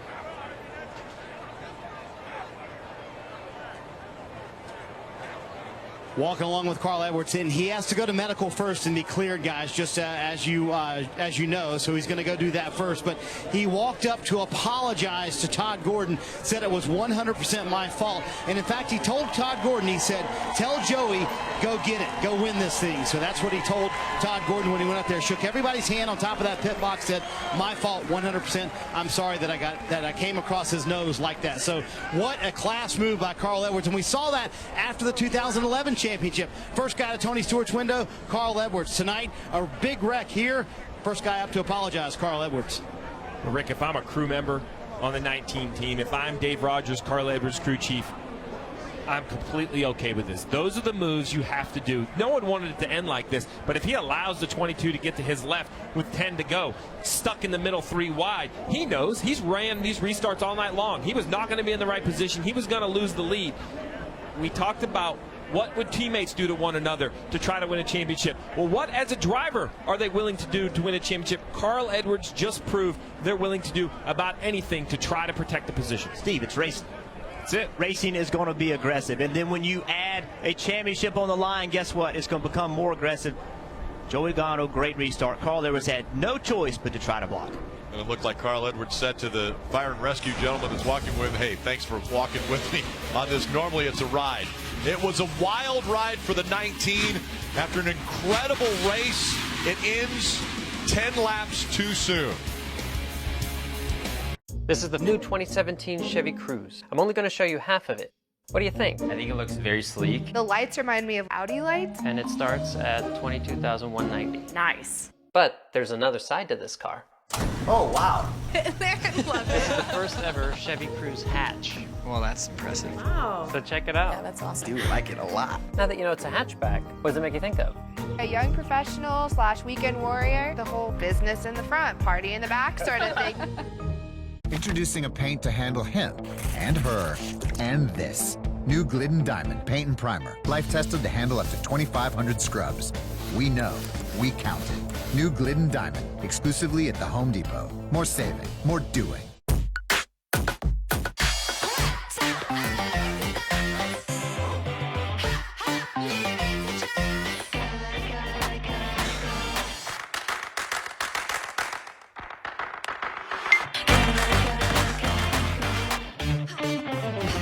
Heart rate 156.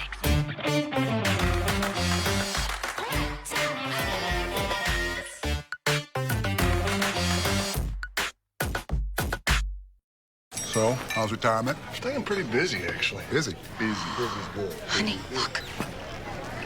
Number 18 in the house. He comes in here every day. Gets the same thing every time.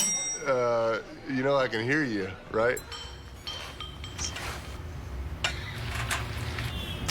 You know I can hear you, right? There it is. I'll be here all week. For your many retirement needs, Nationwide is on your side.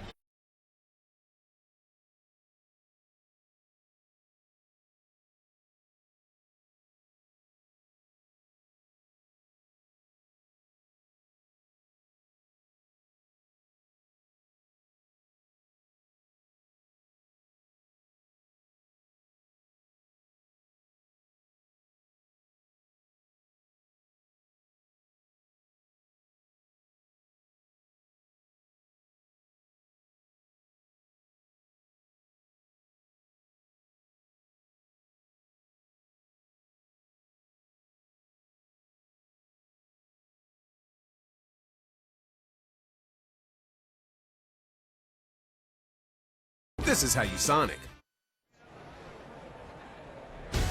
Welcome back to Homestead Miami Speedway, still under a red flag condition with 10 laps to go.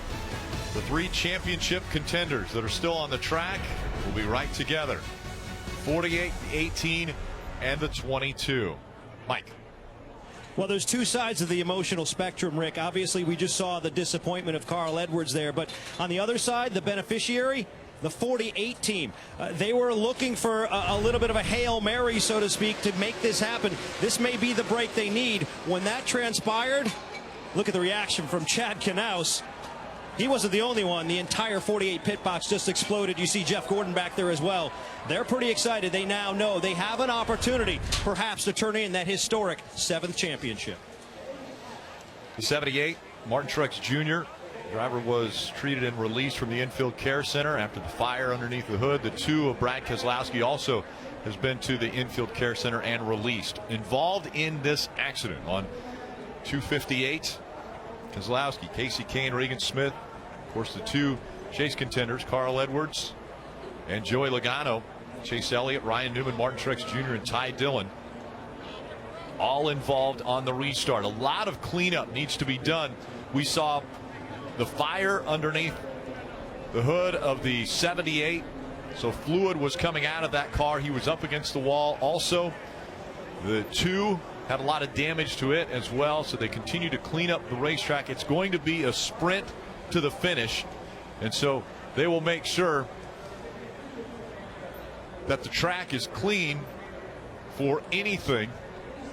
And so really when we see the 22, he was obviously involved in that, had some contact with the 19. Well, it's hard to see, but if you look at the right front fender right here on the 22 car, there's some damage. It looks like about, you know, what I would say is like 3 o'clock directly in front of the right front tire. It doesn't look damaged above the tire. Up here where we travel and rub the tire, it looks in front of the tire. So I don't think that will rub and cause the 22 to come to pit road, but without a doubt it's going to hurt the performance. This is really a great shot right here. You can see most of the damage is like at bumper line. About right here, it looks like the 22's pushed in. It's going to probably be a little tighter, but I don't think it's going to rub. Let's listen into the 22. They've been discussing this damage. It's dented at the headlight, but it's not going to rub.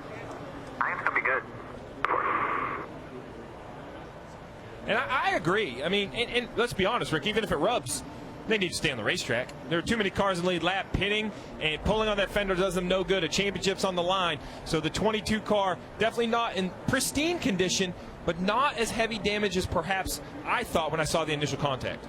Let's go to one who was involved in this incident. Standing by with Kelly. Yeah, Martin Truex Jr. Right in the middle of that. Your car was engulfed in flames, but what was your vantage point? All I seen was the 2 coming up the track and nowhere to go. So just one of those deals, wrong place, wrong time, and yeah, we got put in the back a few times. Once was our mistake early, and then Harvick's mistake after that. And it's unfortunate. We had a really good race car tonight, and nothing showed for us. So that's 2 weeks in a row, and frustrated. So glad this year's over, and we'll go to regroup and get ready for next year. Thank you, Martin. Carl. And the 5 and the 19 also were released from the infield care center. So Casey Kane and Carl Edwards. And I believe, Kelly, you're now with Carl. Yeah, Carl, after walking all the way back to the infield care center, Carl, it sounded like you accepted responsibility for that. Take me through the restart. Yeah, I think it was shared. You know, I feel like it was just racing. Haven't seen a real close-up view, but the way I had it figured is, first of all, that was a race of my life up to that point. That was a lot of fun, and Joey was so good on the short run. I don't know how he got that restart. It was a really good restart. I thought everything was going to work out, and Jason told me he was looking low, and he told me basically he was there. I knew what Jason was saying, and I just pushed the issue as far as I could because I figured that was the race there. And so, yeah, here, let me watch it again. Yeah, Joey just timed it perfectly. He moved down. I thought I could feel him a little, and I just thought that that's probably a little optimistic, but I thought I'd clear him or force him to lift. I just thought I'd have just a little more time. But he drove down as far as a guy could be expected to drive down, and that's how it ended. I don't know what the caution was for. I really hope it was something that that we needed to have a caution for. That was going really well. Carl, we saw you walk over to the 22 pit box, shake their hands. It sounded like maybe there was an apology. Why was it important for you to go over to that team? Yeah, no apology. I just wanted to say, hey, that's just racing, and good luck to you guys. There's so much on the line. I want to make sure that, I don't want anything extra to mess with Joey. He's done a good job, and they deserve to go have a good, fair race. I hope Kyle gets it. I just can't thank everybody enough, all of my fans, Eris, Toyota, Subway, everybody that came down here to support me. Comcast, Sport Clips, a little ashamed of my haircut. I need one, and I thought we had it. I was frustrated. 5 years ago, you know what happened. You lost the championship here. You called it the ride of your life. How will you reflect on this race? It was so much fun to drive up through those guys. This track is just, it's perfect. It's such a blast to drive. The Goodyear tires are great. I'm sliding around doing everything, having a really good time, and running Kyle down and racing him like that, and for him to race me that hard and then that fair was so cool. I just hated to see that caution. That was very, very frustrating. I felt like that was our race and our championship, but hey, this is how racing goes. Yeah, but it was under that caution that your pit crew really stepped up to the plate. Yeah, they put it in my hands, and that's all you can ask for. Dave Rogers, my guys, everybody, they did a good job, and it didn't work out. This is life. We performed well. We did our best, and I just risked too much. And Dave told me before this race, you know, it's a pretty big reward. And remember, risk gets reward. And I just I had to push it. I couldn't go to bed tonight and think that I gave him that lane. So I watched the rest of the race, and I am telling you, this team is going to be on fire next year. You watch out. It's going to be awesome. Thank you so much for your time. All right, thank you. Steve, I think that's it. He could not sleep. Not only the rest of tonight, but all of next year, knowing that he gave that lane. And he said it, Joey Logano get an unbelievable restart as he's done all night, and Carl Edwards had to block. And what a stand-up guy to sit there and look at it, and with this much on the line, and say, hey, look, it was shared, but certainly was optimistic to think I could keep him behind me. Yeah, I mean, at some point, you have to make a decision to do something that's outside of the ordinary. And that's what Carl Edwards decided right there. He went down. Heck, they were in the yellow paint. They were off the racing surface. There's a curb down there for the road course. I'm not sure they were going to make it over the curb if they did get it figured out. But a classy, classy interview. An entire season got him to this point. And one restart basically cost himself a chance at the championship. Still under red flag condition as track cleanup continues. They want to make this track as good as possible for the final 10 laps of the 2016 season. Introducing a paint to handle him and her and this. New Glidden Diamond Paint and Primer. Life tested to handle up to 2,500 scrubs. We know, we counted. New Glidden Diamond, exclusively at the Home Depot. More saving, more doing. I was shaped by the hands of legacy, forged in the fires of racing. The truth is, what you're made of is what you're made to do. So, how's retirement? Staying pretty busy, actually. Busy? Busy's good. Honey, look. Number 18 in the house. He comes in here every day. Gets the same thing every time. You know I can hear you, right? You know I can hear you, right? There it is. I'll be here all week. For your many retirement needs, Nationwide is on your side. I'm Clay Matthews, and I'm good at football. And so is Verizon. Because now you can watch every live, local, and primetime game on your phone with NFL Mobile. Exclusively on Verizon. All without using your data. That's better than good. It's the best. And I'm the best. Watch live NFL games, NFL Red Zone, and more with NFL Mobile. All in HD. Only on America's Best Network. Beware of the man eating honey barbecue wings. This is a dangerous man with nothing left to prove in life. Last week, he ate an entire order of blazing wings, and he didn't even cry once. It was crazy. So if you come back to the bar and see a man eating honey barbecue wings in your seat, remember, we warned you. Go get a new seat by the claw game. It's safer there.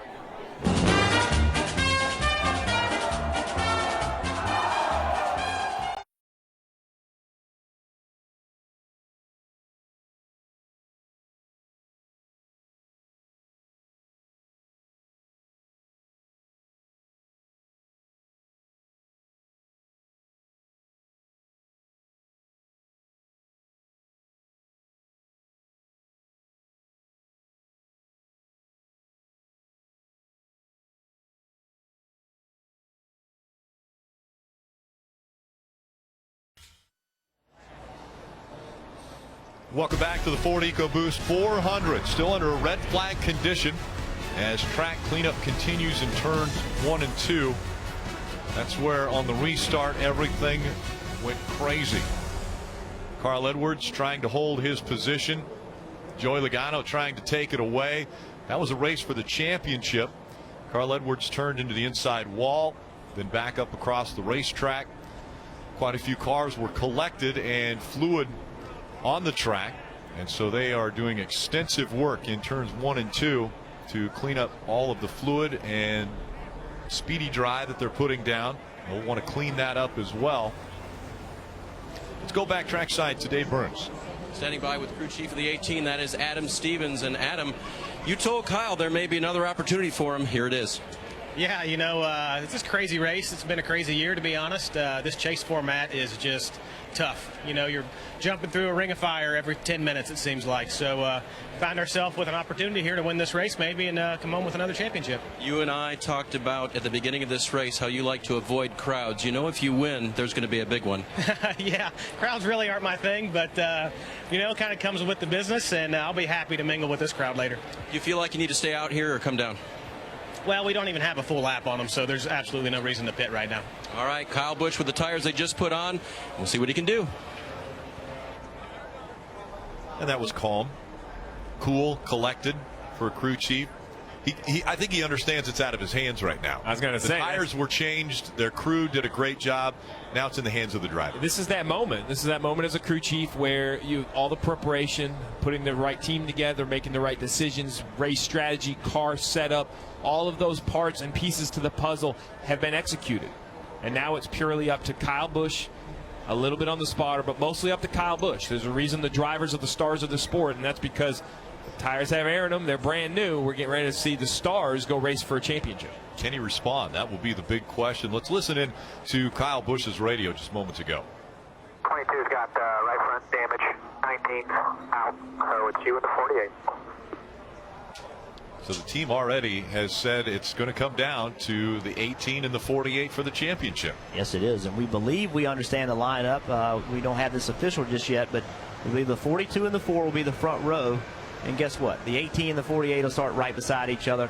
I think advantage 48 because the 42, I believe, will pick the outside. I think he's been picking the outside on the restart. If the 48 can get a good restart and get on the outside of the 4, then potentially that's an advantage. However, the 48 has not shown the speed that the 18 has shown this night. Yeah, and unfortunately for the 22 of Joe Logano, he's going to start 9th. And basically this lineup is created between electronic lines around the racetrack. There are 10 of them here at Miami, Homestead Miami Speedway. Any car that has nothing to do with the accident just gets scored by the last electronic line they went over. The issue then becomes, Jeff, when you're in the accident. The 22 is obviously in the accident with the 19. Then NASCAR uses video to understand all the cars that were in the accident, how they blended back into the field. Through all of that, they've determined the 22, where he blended back into the field, was 9th. So once again, the whole field isn't set by video. It's electronic timing lines. Just the cars that were in the accident, they are judged by video. Let's hear from the crew chief of the 48, Chad Knaus. He's with Mike. And he's here now. We saw the reactions from Chad Knaus when the caution came out. It seemed like this gives you an opportunity. So how do you take advantage of it? Well, we're just going to have to see what happens, obviously. Yeah, I got pretty excited. It's pretty awesome being down here and being in position for everybody at Hendrick Motorsports and Lowe's, and seeing Jimmie get an opportunity here to try to battle for it once again. It's pretty awesome. We're just gonna have to see how it all shakes out. Everybody's got new tires, 10-lap shootout. Everybody's gonna be probably tight on fuel, so it's gonna be pretty exciting. But really proud of this team. Everybody fought hard all day today. Definitely didn't have the early speed that we wanted, but we've come back reasonably well and running the top 5, top 6. So good car, but just see what happens here for the next 10. Going for history here, what would it mean to you to bring home this title, number 7? It would mean an awful lot. How's that? Probably mean a lot more than 6. It's great. It's an honor to be able to even battle with those guys and to have Jimmie's name even in the same sentence as Dale Earnhardt Sr. and Richard Petty. It's an honor to have been able to get him to this point, and hopefully we can get it. If we don't get it this year, we'll go after it again next. Chad Knaus's name is in the same sentence as Dale Inman, one of the great all-time crew chiefs as well. Thank you. Yep, thank you. Rick? And again, that's the big thing right now, this weekend and this season. It has been on the back of Jimmie Johnson's helmet, the drive for 7, to join the likes of the King, Richard Petty, and the Intimidator, Dale Earnhardt Sr. Only 2 drivers in the history of this sport have ever won 7 Sprint Cup Series championships. And Jimmie Johnson right now is on the cusp of grabbing his 7th championship. And it all is going to come down to a restart. I mean, think about 7 championships. I try to put it in perspective. In my lifetime, I may never have the opportunity to see this again.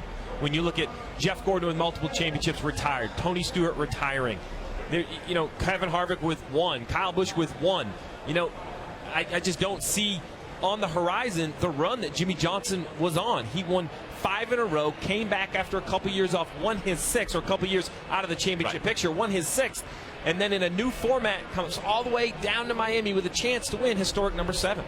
And the opportunity for it is because of what happened in this accident. Jimmie Johnson was the furthest back of the championship 4, and then he's able to get through. So we're going to watch, really focus on the 22. The 22's down. We've seen this multiple times. He gets into the 19, but continue to watch. Cars crash, the 3, other cars go by, the 24 and the 11 gets by. Here's the 22. Now he's going to accelerate past the 24, but that is the view. That is one of the views, I assume, NASCAR uses. They say they look at video. I don't know exactly what cameras they use. But in this camera, it's very clear to me that he was involved in the accident, doesn't maintain speed, comes up, catches the 2, no fault of his own. The 24 goes by. In my mind, the 22 is in the exact right location, 9th. I believe the 24 might pit. Looks like he has some damage. Maybe he'll line up 8th. But that's how the rundown is created. I think NASCAR is 100% right. A fortunate break for the 18 and the 48, an unfortunate break for the 22, and especially the 19 of Carl Edwards. But you mentioned it.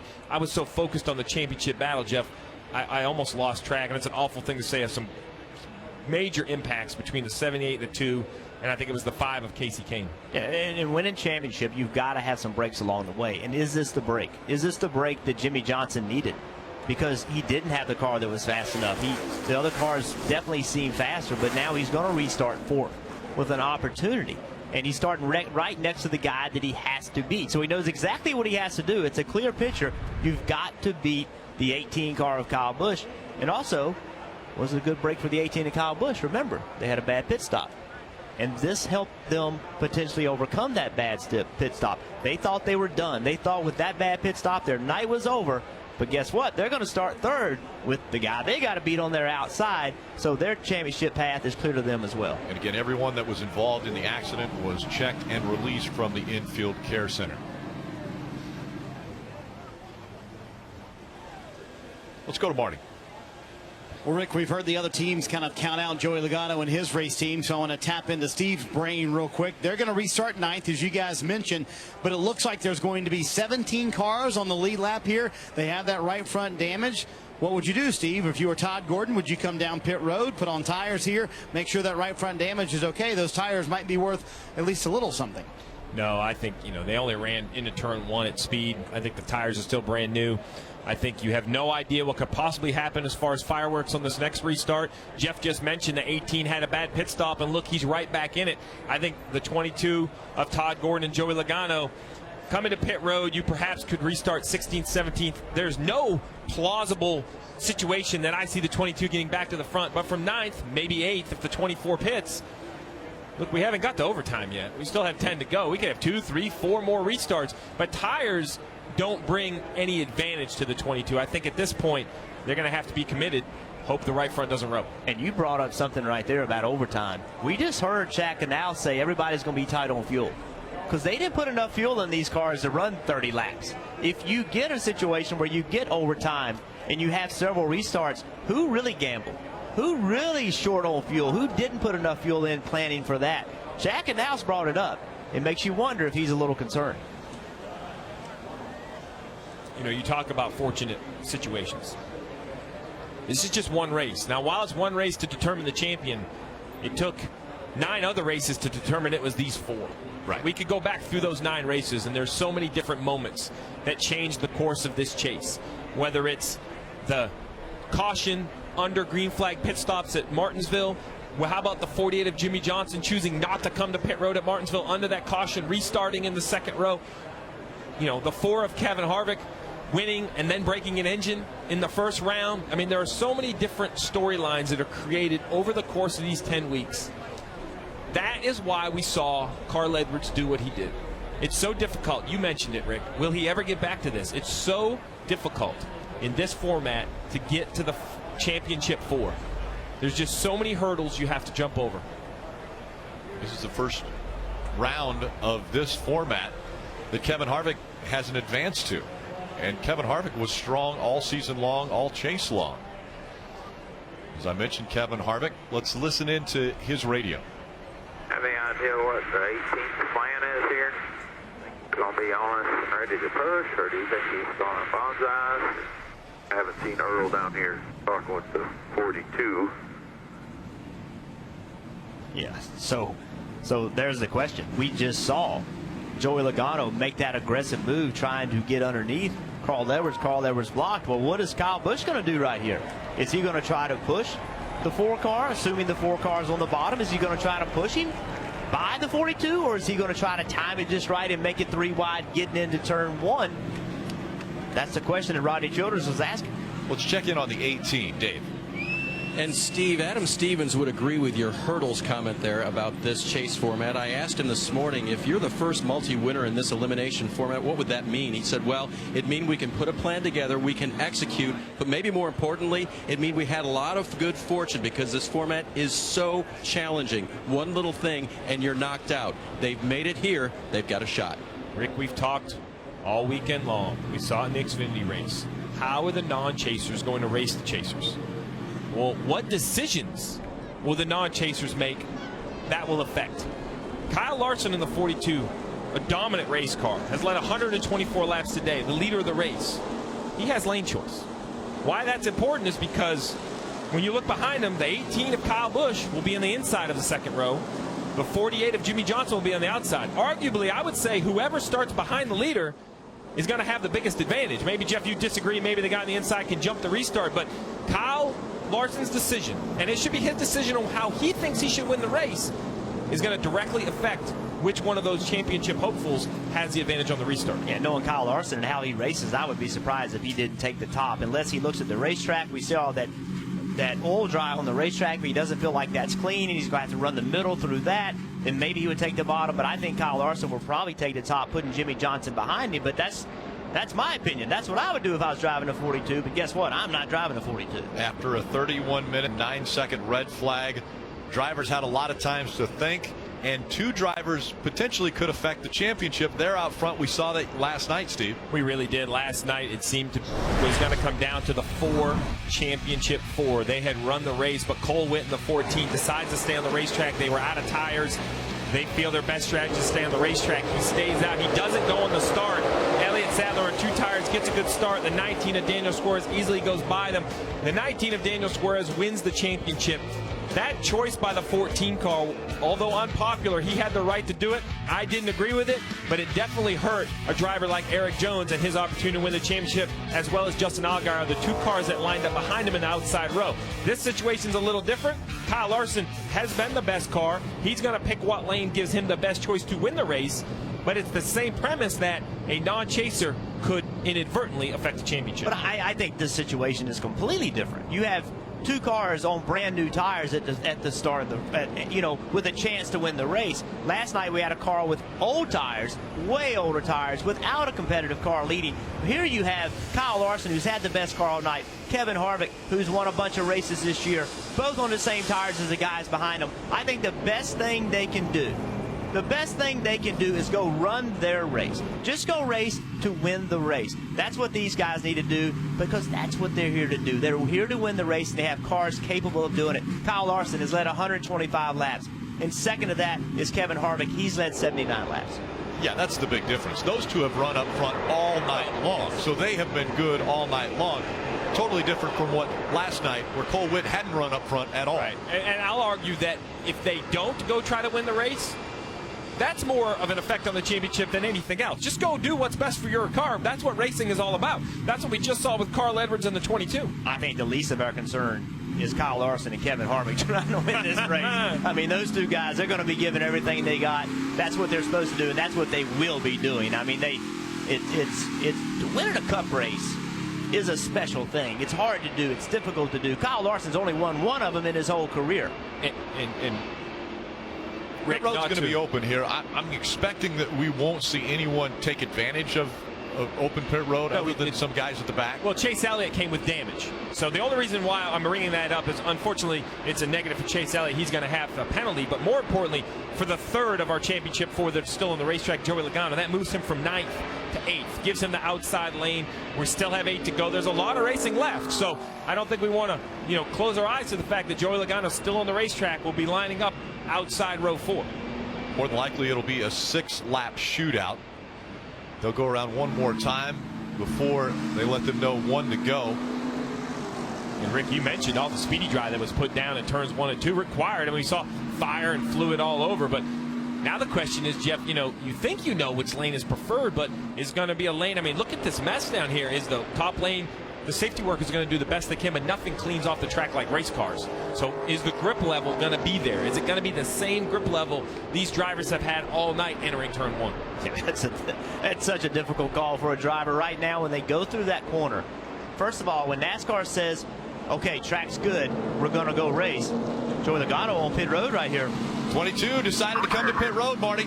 It worked out perfect. Todd Gordon was planning that the entire time, and everyone behind them came. That's a game changer for this racing. They're going to work on that right front damage. 4 fresh Goodyear tires. He said the car, not bad. It was a little too tight on that one corner that he had, or actually a little too tight on the run before, but 4 fresh Goodyear tires. I don't know, guys. This could be a big difference for the 22.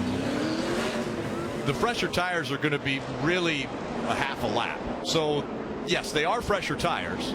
Yeah. And he didn't lose track position because of the fact everybody behind him came with him. So let me applaud Todd Gordon understanding the details. A lot of those cars had taken the wave around a little bit before this caution. He knew they had to come down. So while the tires aren't an advantage, tugging on that right front fender is a big advantage. That was definitely going to affect the handling. He got the right front fender repaired. Perfect example, Todd Gordon. You see kind of the smile on his face right there, Marty. I think Todd Gordon continues to race for a championship. Very impressive call. Continues to be aggressive, no doubt about it. All right, tell me about the call and why to come to pit road there.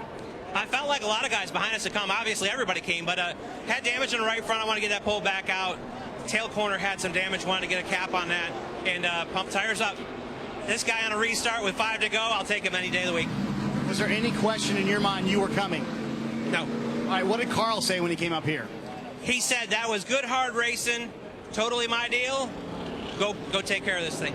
All right, there you go from Todd Gordon. So no question in his mind, was he coming down pit road? They did it. We'll see if it pays off.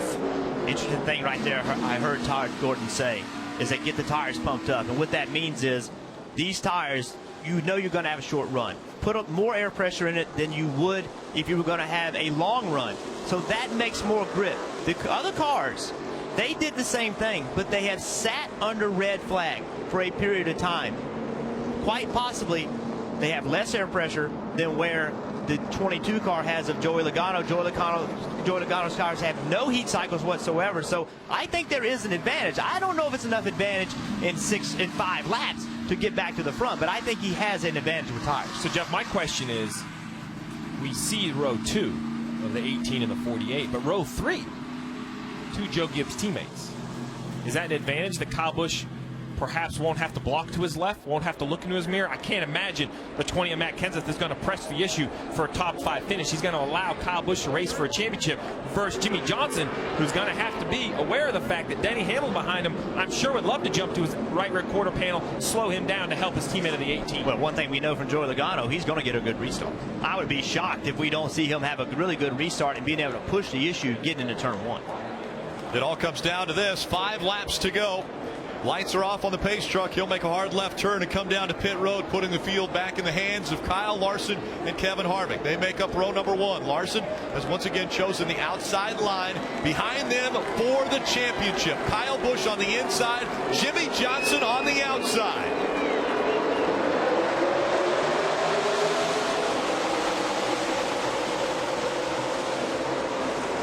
Great restart for the 48 of Jimmie Johnson. Trying to get by the 4 now to put a gap between himself and the 4. Here comes the 22. Around goes the 17. Ricky Stenhouse Jr. slides into the inside wall. Caution still not out. As they come out of turn number 4. Caution now will come out. Caution's out. Crash. Safe. Well, he said it. Joey Logano once again with an unbelievable restart. Ricky Stenhouse Jr. with damage on the back straightaway, obviously. Joey Logano with a really good restart, and Jimmie Johnson had a really good restart as well. Save, save, save. We heard just as that caution came out. Take a look at what happened to Ricky Stenhouse Jr. See, they're 3 wide, and he was on the very bottom of the racetrack in a really bad position. Less banking down there than on the top of the racetrack. Cars on the outside and pulling the air off his rear spoiler, and it just comes around on him. NASCAR tried to not throw this caution. You see right here, it just spins around. They tried to let this thing just continue on, but not throwing a caution, but this damage right here and him not being able to get moving as quickly as they thought he needed to, they ended up throwing it. Yeah, I mean, there's nothing that 17 can do here, but what a restart by Joey Logano and this 22 team. And when does the caution come out? And where are they going to line up now? Is the 22, did he beat the 4 car, or is he going to line up 3rd, or is he going to line up 4th? And remember, just like the last time, it all comes down to the electronic timing lines around the racetrack. It's Kyle Busch's wife, Samantha. And now we see the 18 on pit road. Dave. Rick, they want the fresh tires. They want the car to be freed up just a little bit. That's what Kyle asked for as he came to pit road. So he'll get the fresh ones. What about track position when he leaves, guys? He's going to lose a lot of track position. Only 3 or 4 other cars came to pit road with him.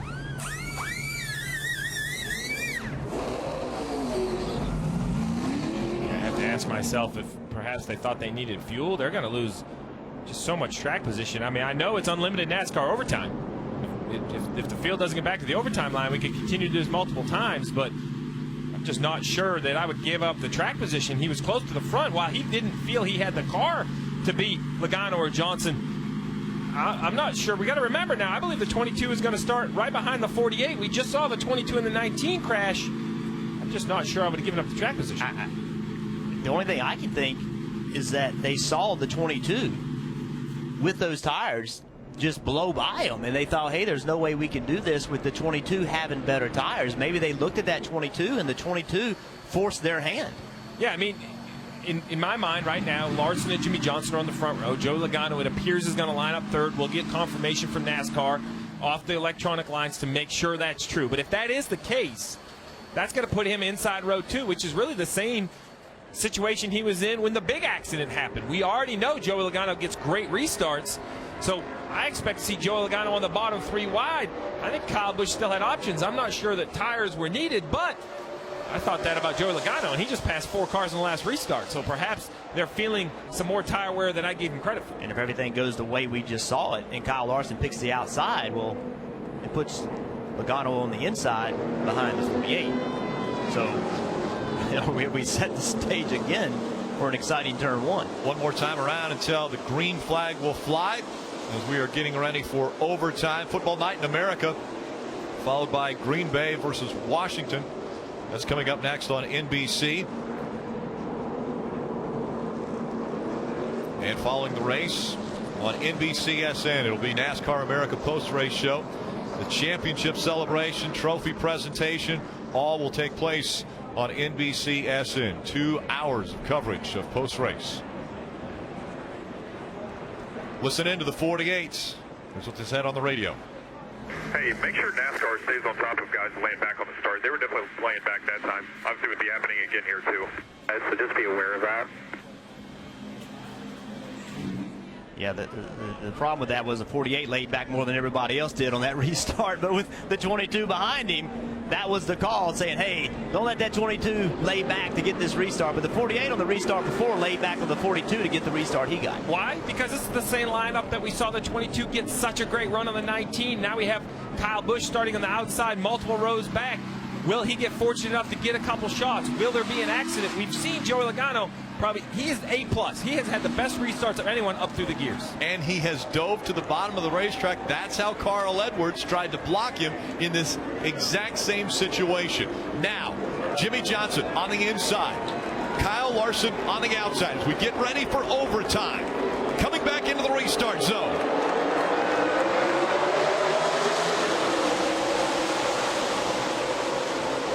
Great restarts by both the 48 and the 22. Kyle Larson drops back to second, but he fights back on the outside. Here comes the 4. Kevin Harvick racing that 22 hard. Come on, baby. Come on. Jimmie Johnson out front. They've passed the overtime line. Go half lane higher. Larson looking to the high side. This time by. Perfect lap. White flag in the air. One more time around from Miami. Jimmie Johnson has never won at Homestead Miami Speedway, but he's never been in a position where he's had to win for a championship.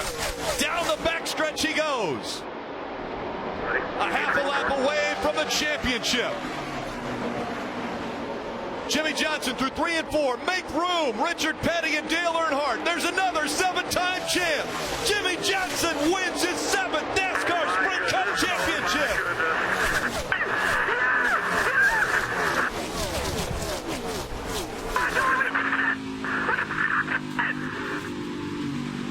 You are looking at 7-time champion, Sprint NASCAR champion, Jimmie Johnson.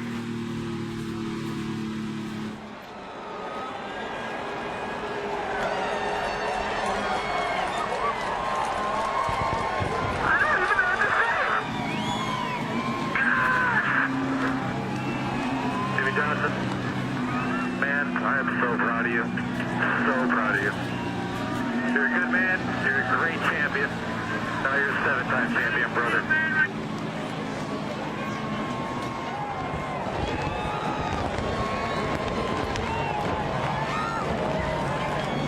Winner of the race and the champion. You can celebrate anywhere he wants to now.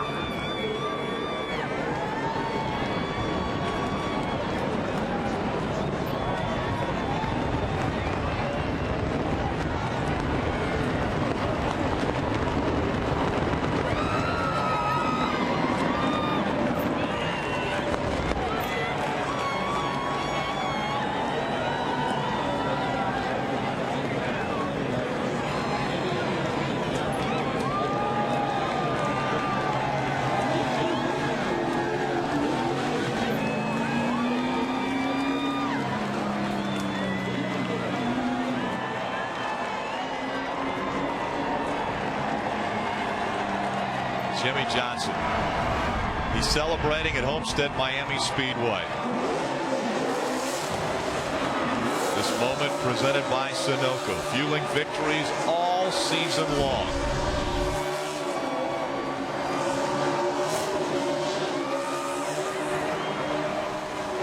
Steve, you mentioned it. We may never see anything like this in our lifetimes again. The way in which they did it. They persevered all day long, perhaps with not the fastest of the 4 championship cars, but Chad Knaus has been on top of the box for all 7. Rick Hendrick has owned for all 7. Jimmie Johnson has driven, obviously, for all 7. They made adjustments.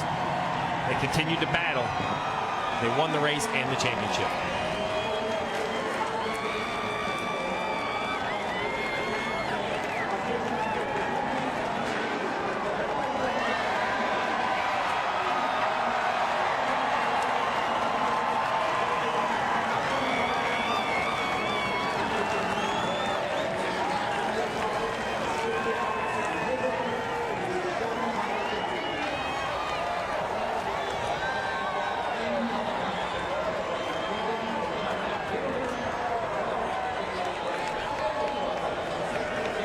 He started the race at the back of the field.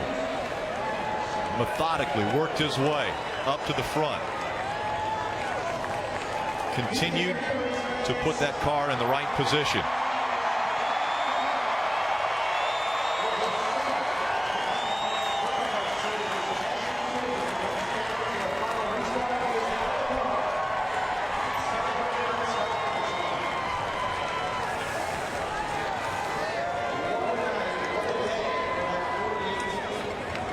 Final restart. Had the best one of his life. Had to get out front. Stay in front of Joey Logano and Kyle Busch. And he did it.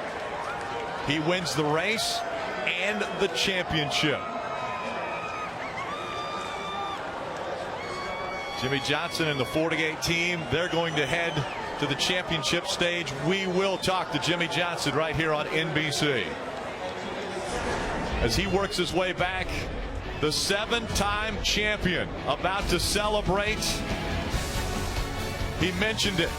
when he won and knew he was going to be a part of the championship four, he couldn't avoid thinking about the possibility of winning the 7th championship and joining Richard Petty and Dale Earnhardt as the only drivers to ever win 7 championships in the Sprint Cup Series. Jimmie Johnson has joined that elite fraternity. 7-time champion Jimmie Johnson. We return. Introducing a paint to handle him and her and this. New Glidden Diamond Paint and Primer. Life tested to handle up to 2,500 scrubs. We know, we counted.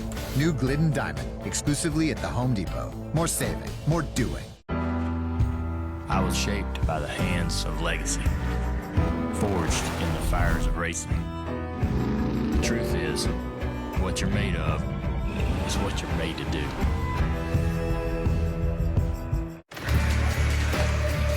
I just see a black screen. What are you looking at? Crazy stuff, man. You gotta see this. Hey, what is it? It's like some 3D virtual world. Can I see?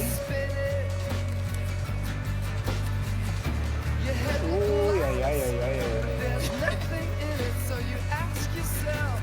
Look at the moon.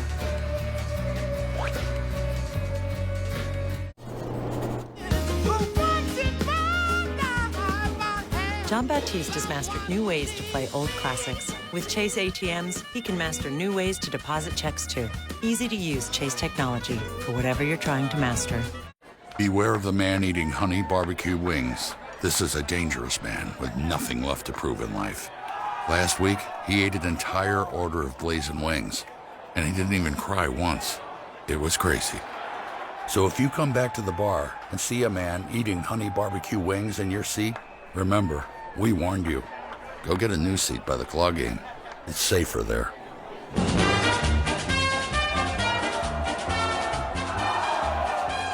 Don't put your eyes down, you're not to blame. And aching from crying, I'll wait with you. Grow, grow. Oh, so you know it all, then it's gone. To win 7 championships. It's been 22 years since Dale Earnhardt won his 7th championship, and now Jimmie Johnson joins that duo. They're holding him in turn 4 until the stage is set in front of the grandstands for the hardware to be distributed. The championship flag held high by Jimmie Johnson as he makes his way. After seeing guys going out already onto the track to congratulate him. It was Eric Almirola.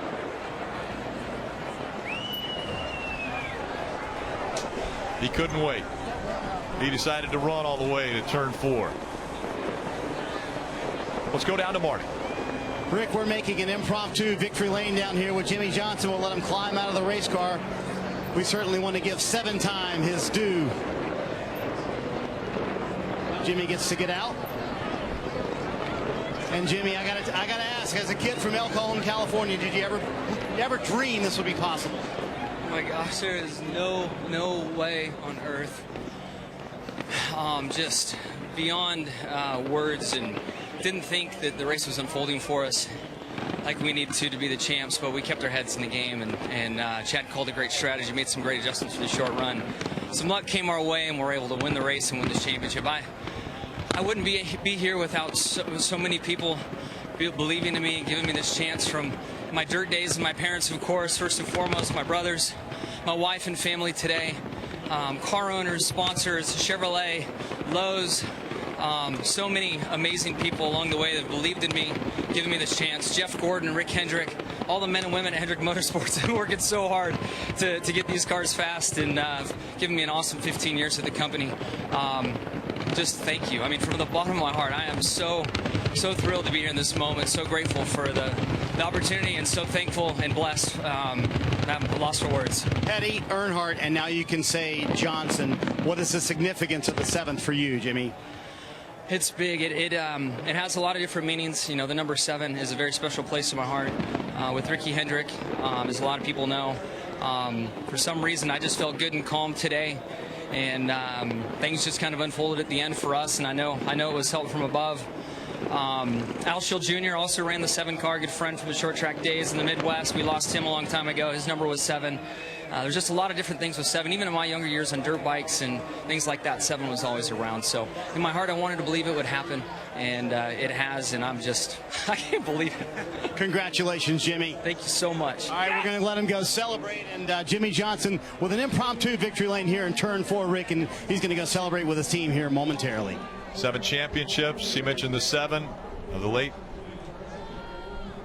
Ricky Hendrick. Rick Hendrick's son, who died tragically in a plane crash. Coming up next, it's Football Night in America right here on NBC. On NBCSN, you will have complete post-race coverage. We'll hear from the champion again and more interviews on NBCSN.